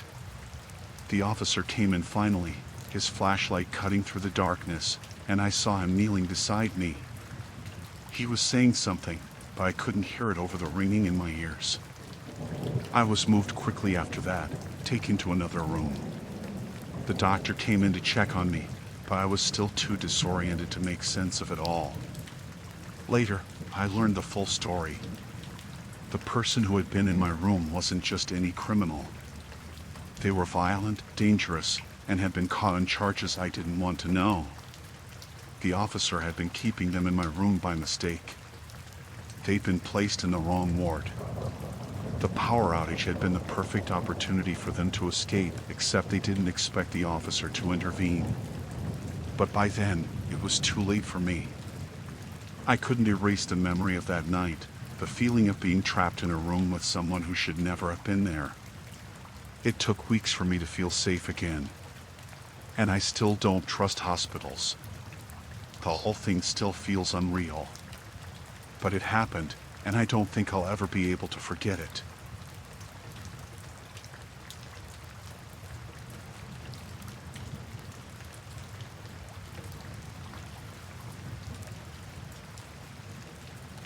It was supposed to be a simple, harmless adventure. A group of friends, bored with the usual weekend plans, decided to explore an abandoned construction site on the edge of town. We heard stories about it, mostly rumors, nothing solid about it being haunted or dangerous, but to us, it was just another place to check off our list of things to do. None of us thought anything serious would happen. We didn't expect to run into anyone, let alone someone who had been living there for who knows how long. The place had been deserted for years, no work being done on it.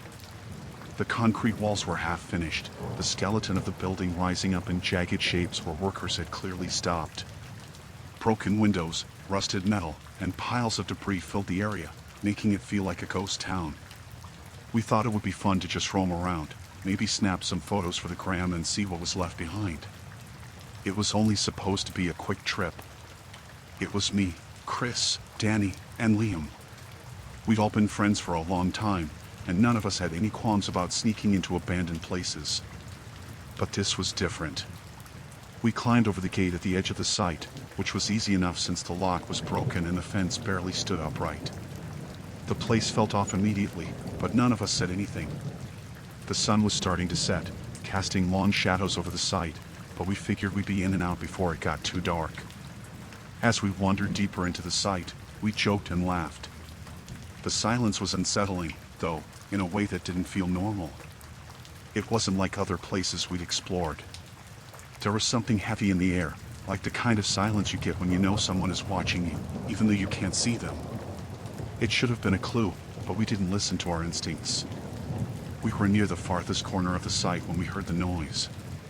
It was faint at first, just the sound of something dragging, like fabric scraping across concrete. I froze, turning to look at the others. Danny had already stopped, and Chris was squinting into the shadows, trying to see what it was. We didn't move at first. The sound came again, closer this time, and then we saw it. A figure stepped into view. It wasn't anyone we knew.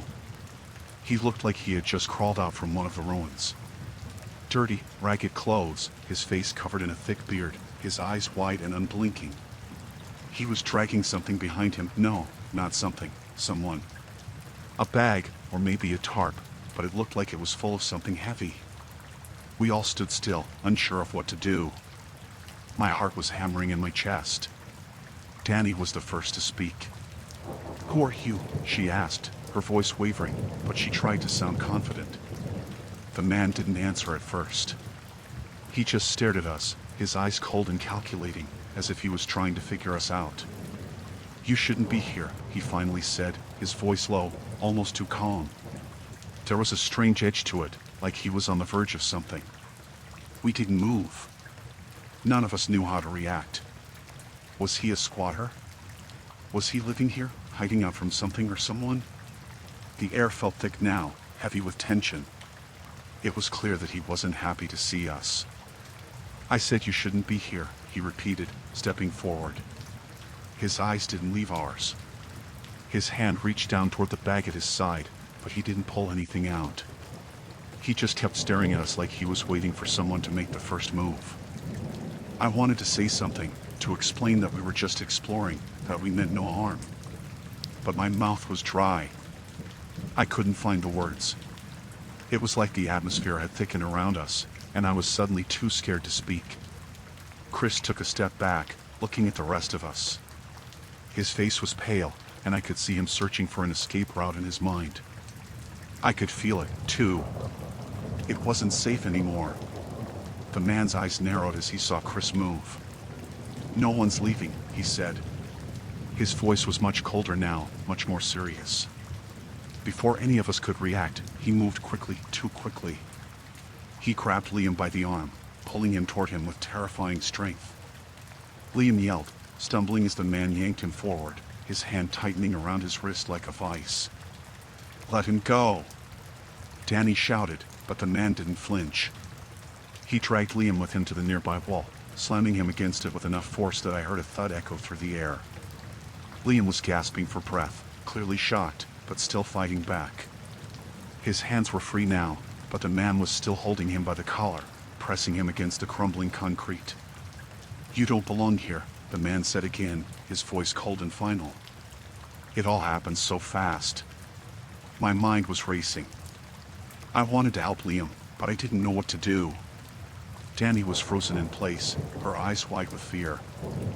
I could feel my body shaking, and I couldn't seem to move. The man let go of Liam's collar and pushed him back, shoving him away like he was nothing more than an annoyance. Liam stumbled but didn't fall. The man looked at all of us, sizing us up. He took a slow, deliberate step back, still watching us. His hand slowly came up to his mouth, as if he were considering something. For a moment, there was silence. Then, he spoke again, his voice almost casual this time. "Get out. Now!" Before I changed my mind. We didn't wait around. We didn't argue. Without another word, we all turned and ran, sprinting back the way we had come. My heart was racing, and I could hear the others behind me, their footsteps heavy on the concrete. We didn't look back.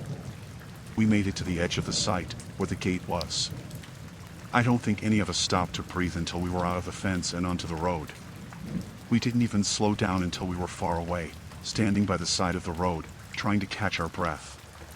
When I finally looked at the others, I saw how pale they were. We all knew we had barely made it out of that place, and none of us were going back. The man hadn't chased us. He hadn't shouted anything after us, but I could still feel his eyes on my back. Even now, I don't know what his intentions were, but I don't want to find out. It wasn't just a coincidence. He didn't want us there, and he made it clear. I don't know if he was living there or just hiding out, but whatever it was not a place for anyone else. It's been over a year now, but sometimes, when I think about it, I wonder what would have happened if we hadn't left when we did. Would he have let us go, or would he have done something worse? I'm glad I don't have to find out.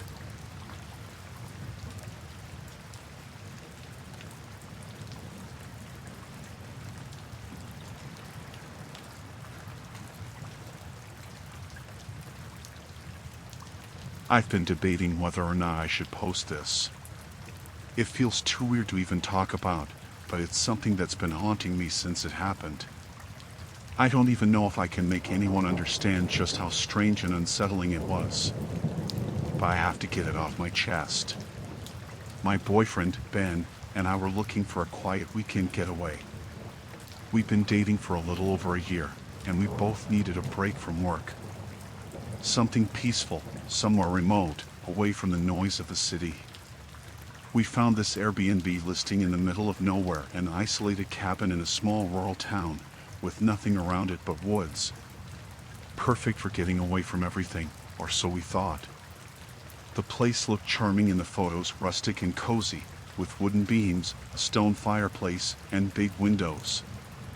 The host's profile was friendly enough, and the reviews were good, though there weren't many. The ones that were there seemed fine, nothing that stood out as unusual. So, we booked it. It was about a 4-hour drive, and we didn't mind the isolation. It felt like a perfect escape. We arrived in the late afternoon. The cabin sat by itself on a dirt road surrounded by dense trees, the kind of place you wouldn't want to be caught in after dark. But it looked charming, and the air smelled fresh. The first impression was good. The host, a man named Earl, greeted us. He was older, maybe in his mid-60s, with graying hair and a warm smile. He gave us a brief tour of the place, showing us the main living area, the kitchen, the bedroom, and a couple of other rooms. The cabin was small but nice, with just enough room for us to settle in and relax. Earl told us that if we needed anything, to just let him know, and that he'd leave us to enjoy the place. It was all very normal until he mentioned something about a crawl space.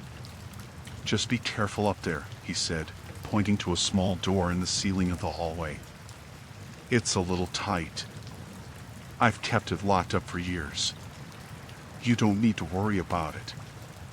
I didn't think much of it at the time. We were just looking forward to a quiet weekend, and the mention of a locked crawl space didn't seem all that strange. Earl left after showing us everything, and we were left to ourselves. That evening, we settled in. Ben and I had some drinks, cooked a simple dinner, and enjoyed the peace and quiet.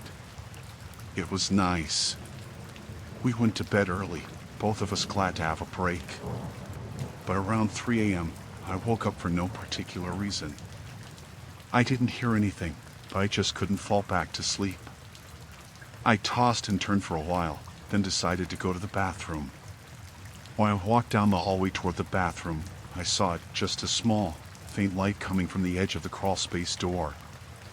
It was cracked open, barely noticeable unless you were looking closely. At first, I figured I had imagined it. Maybe I was just half asleep, but curiosity got the better of me.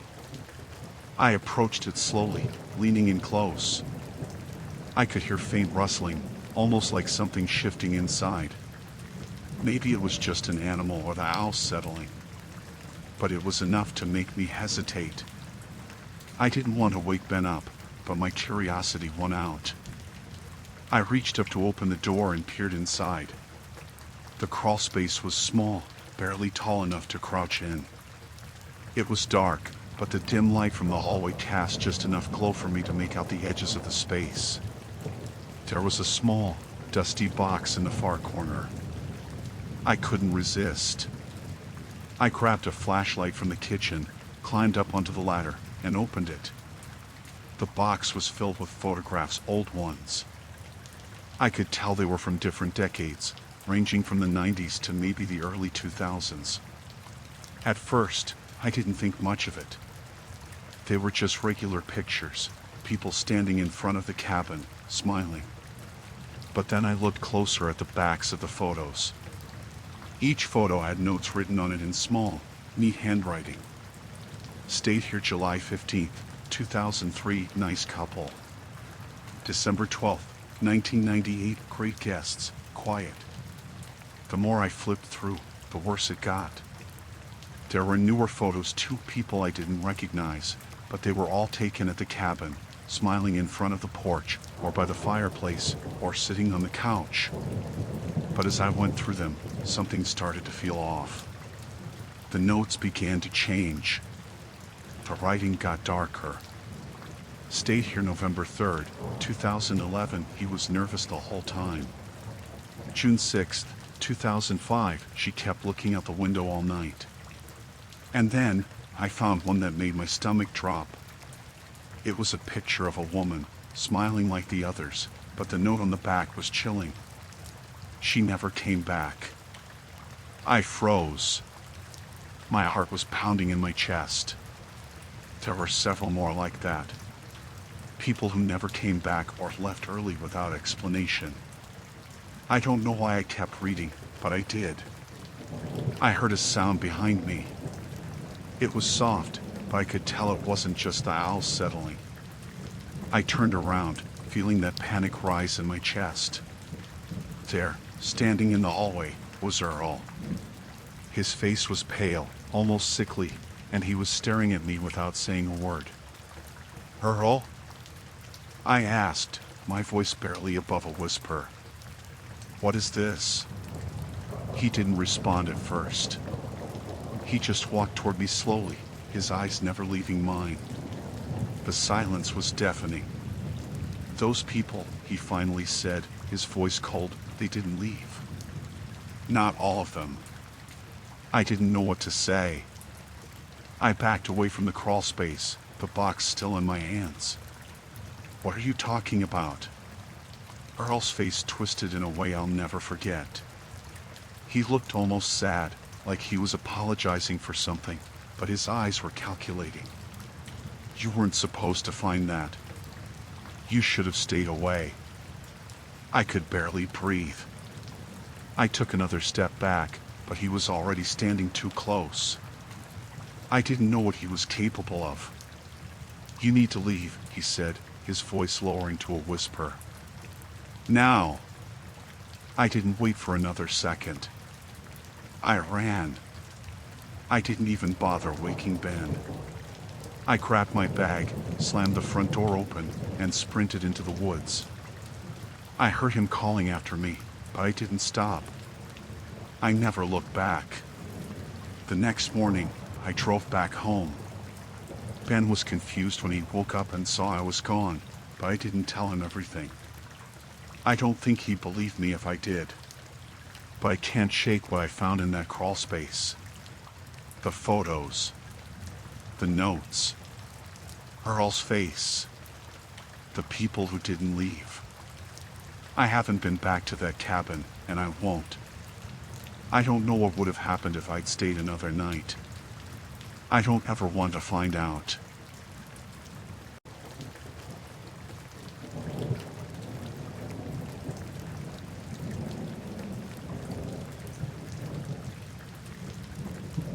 We had been looking forward to this trip for months. It was supposed to be the perfect getaway, just the four of us, out in the wilderness for a weekend of hiking, fishing, and a bit of relaxation. It was a fairly remote site, a campsite that had been reserved in advance. The kind of place where you wouldn't run into too many people, just the peace and quiet of the forest. We arrived a little later than planned, just as the sun was dipping behind the treetops, casting long shadows across the ground. We were all tired, but excited, ready to set up camp. When we pulled into the area, we noticed something right away. It wasn't what we expected. The spot where our camp should have been was empty, but there was something else there, a mess. The tents, all of them, were torn and half collapsed. Some were shredded, others just left in a pile, and there was a faint smell in the air, kind of sour and rotting. We all got out of the truck, staring at the mess. At first, I thought it might have been an animal. Maybe a bear or something had gotten into the camp and destroyed everything. But there was something off about it. It didn't feel right. Maybe it's just an old camp, Mark suggested. He's always the one trying to make light of things. Maybe they didn't clean up or something. But as we looked around, it was clear this wasn't just some careless camp. The food that was left out was rotten cans of beans and tuna, half-open bags of chips, and boxes of crackers. All of it was covered in mold. The smell was unbearable. We walked further into the camp, and that's when I noticed the markings on the trees. They weren't just scratches or random carvings. They were deliberate, almost like symbols, but I couldn't make sense of them. They looked old, but also fresh, like someone had marked them recently. "What the hell is this?" Sarah whispered, pointing at one of the trees. The symbol was crudely scratched into the bark, something jagged and unnatural. We all stood there for a second, unsure of what to make of it. There was no sign of any people around. Just the empty, destroyed camp and the strange markings. I felt uneasy, like we weren't supposed to be there. Mark was still trying to make it seem less alarming, like it was just a coincidence. He suggested we go ahead and set up our camp anyway, even though this wasn't our designated spot. The site wasn't far from where we had planned to camp, so we figured it wouldn't hurt to just stay there for the night. We started unpacking, and that's when we realized something else. There were things missing, small things at first. My lighter, Sarah's small first aid kit, and some of our water bottles. At first, I thought we were just misplacing them, but then I realized someone else must have been here recently. Maybe we weren't the only ones who found this site. I mentioned it to the group, but everyone else shrugged it off. I felt uncomfortable, but I didn't want to be the one to ruin the trip. The sun had almost set, so we started the campfire and decided to have dinner. That's when the sound started. At first, it was nothing, just the usual rustling of the trees and the crackling of the fire. But then, we heard something else.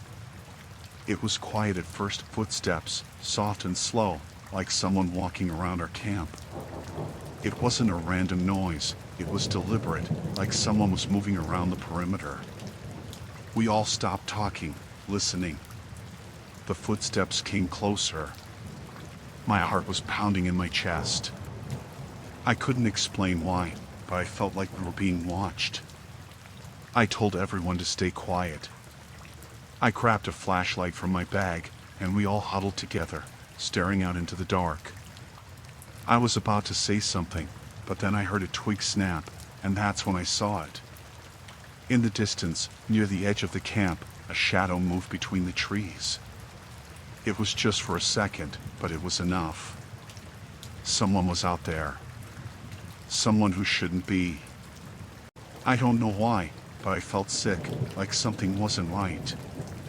Sarah was the first to stand up, telling everyone to stay calm. She was usually the calm one in the group. She suggested we head to the truck, just to be safe. But when we went to grab our things, that's when we found it. The truck, the one we parked just a few hours earlier, was gone. It didn't make any sense. We hadn't driven anywhere. None of us had. But the truck was gone. The spot where we parked it was empty, the dirt and gravel untouched. It was like it had never been there. I don't know what kind of game this was, but I was starting to panic. We were in the middle of nowhere, with no way out. We decided to take a look around the camp again, maybe try to figure out if there was anything we missed. That's when I found the note. It was stuck to the underside of one of the broken tents. A small piece of paper, yellowed with age, with strange handwriting on it. It wasn't in any language I recognized, and it made my skin crawl just looking at it. I couldn't make out most of it, but at the bottom of the page, there was a date almost a year ago, to the day. The same time of year. And then, Below it, one last line, "They never left." I showed the others, and Sarah looked as pale as I felt. Mark was quiet for once. We all stood there, staring at the note. That's when we realized the truth. The people who had been here before, they were gone. They had vanished. No sign of them anywhere. And whatever had happened to them, it wasn't something we wanted to find out.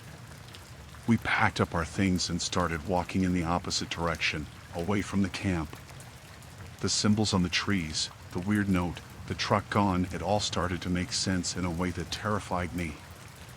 Whoever had been here before us, whoever had left that note, they weren't normal. And I wasn't about to stick around to find out what had happened to them. As we walked away from the camp, I couldn't shake the feeling that we weren't alone. I kept looking over my shoulder, half expecting to see someone standing just out of sight. We didn't stop until we reached the nearest road, and even then, I couldn't stop looking back into the trees, waiting for something or someone to come after us. We never went back to that place. We don't talk about it anymore, but sometimes, when we're all together, we'll mention it in passing. We don't speak of it too much. I don't think any of us ever really got over what happened that weekend. But one thing I know for sure is that there's something in those woods. Something we'll never understand.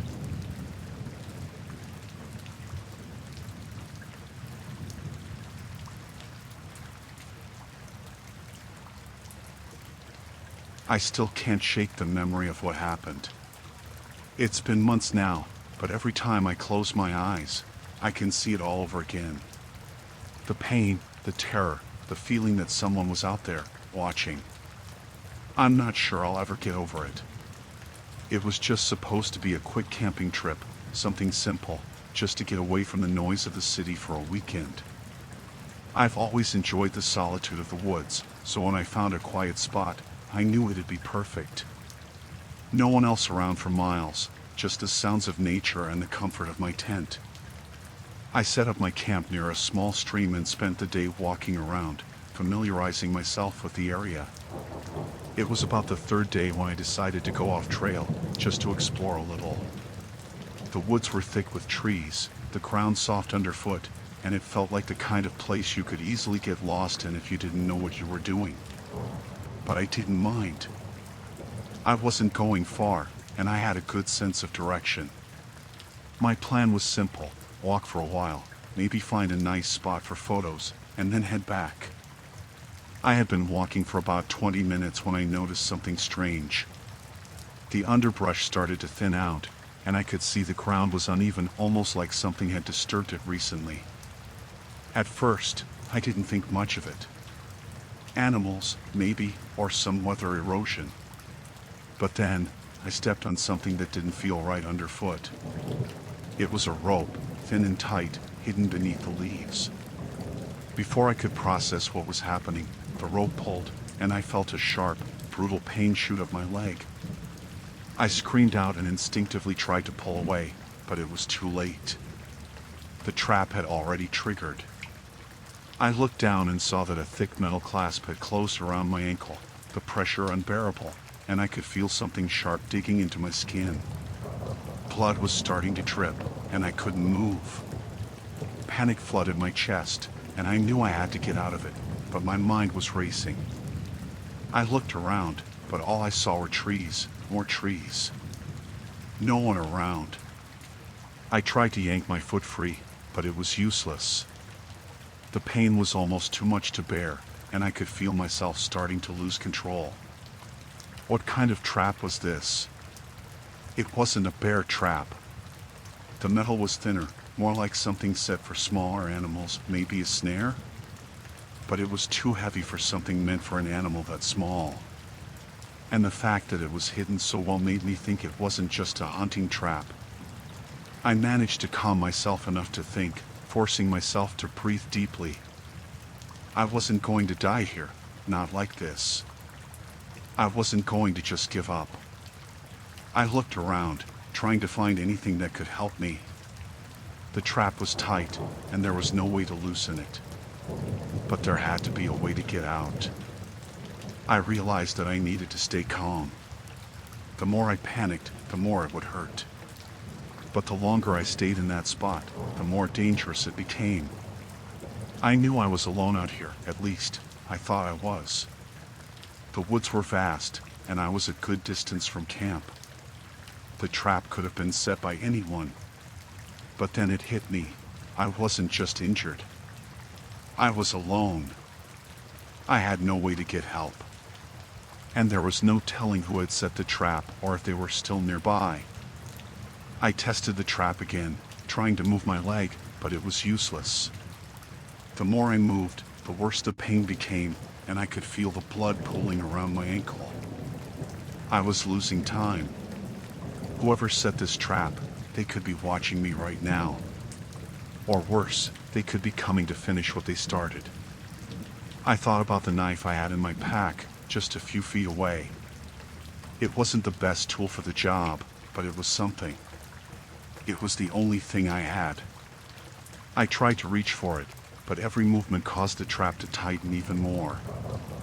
I gritted my teeth, determined not to give in to the pain. I couldn't afford to panic. I had to get the knife. It took what felt like hours, but finally, I managed to grab the knife from my bag. I knew it wouldn't cut the metal, but maybe I could use it to loosen the mechanism somehow. It was a long shot, but it was the only thing I could think of. I struggled with it for what felt like forever, sweat pouring down my face, my breath shallow and erratic. Every second I wasted was another second closer to being completely helpless. Just as I thought I might pass out from the pain, I heard it. A snap of a twig behind me. I froze. My heart pounded in my chest as I tried to listen, but the forest was too quiet. I turned my head as much as I could, but I couldn't see anything. The sound was distant, but it was unmistakable. Someone was out there. I forced myself to stay still, praying that whoever it was wouldn't find me. I had no way of defending myself, and I knew if they saw me, there would be no way I could run. I had to focus on getting out of this trap, but I couldn't help but feel that someone was watching me. That they were getting closer. The minutes felt like hours. I kept hearing noises, footsteps, twigs breaking, but I couldn't see anyone. I knew whoever it was wasn't too far off. They had to know I was here. The feeling of being hunted, trapped like an animal, was overwhelming.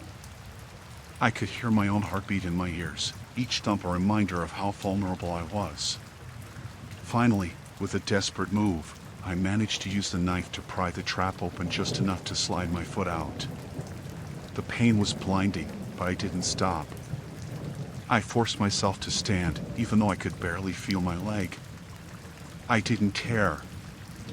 I stumbled forward, dragging myself away from the trap, my vision swimming from the pain. I had to get back to camp. I didn't care how, but I had to make it. I stumbled back to the path, trying to get back to camp.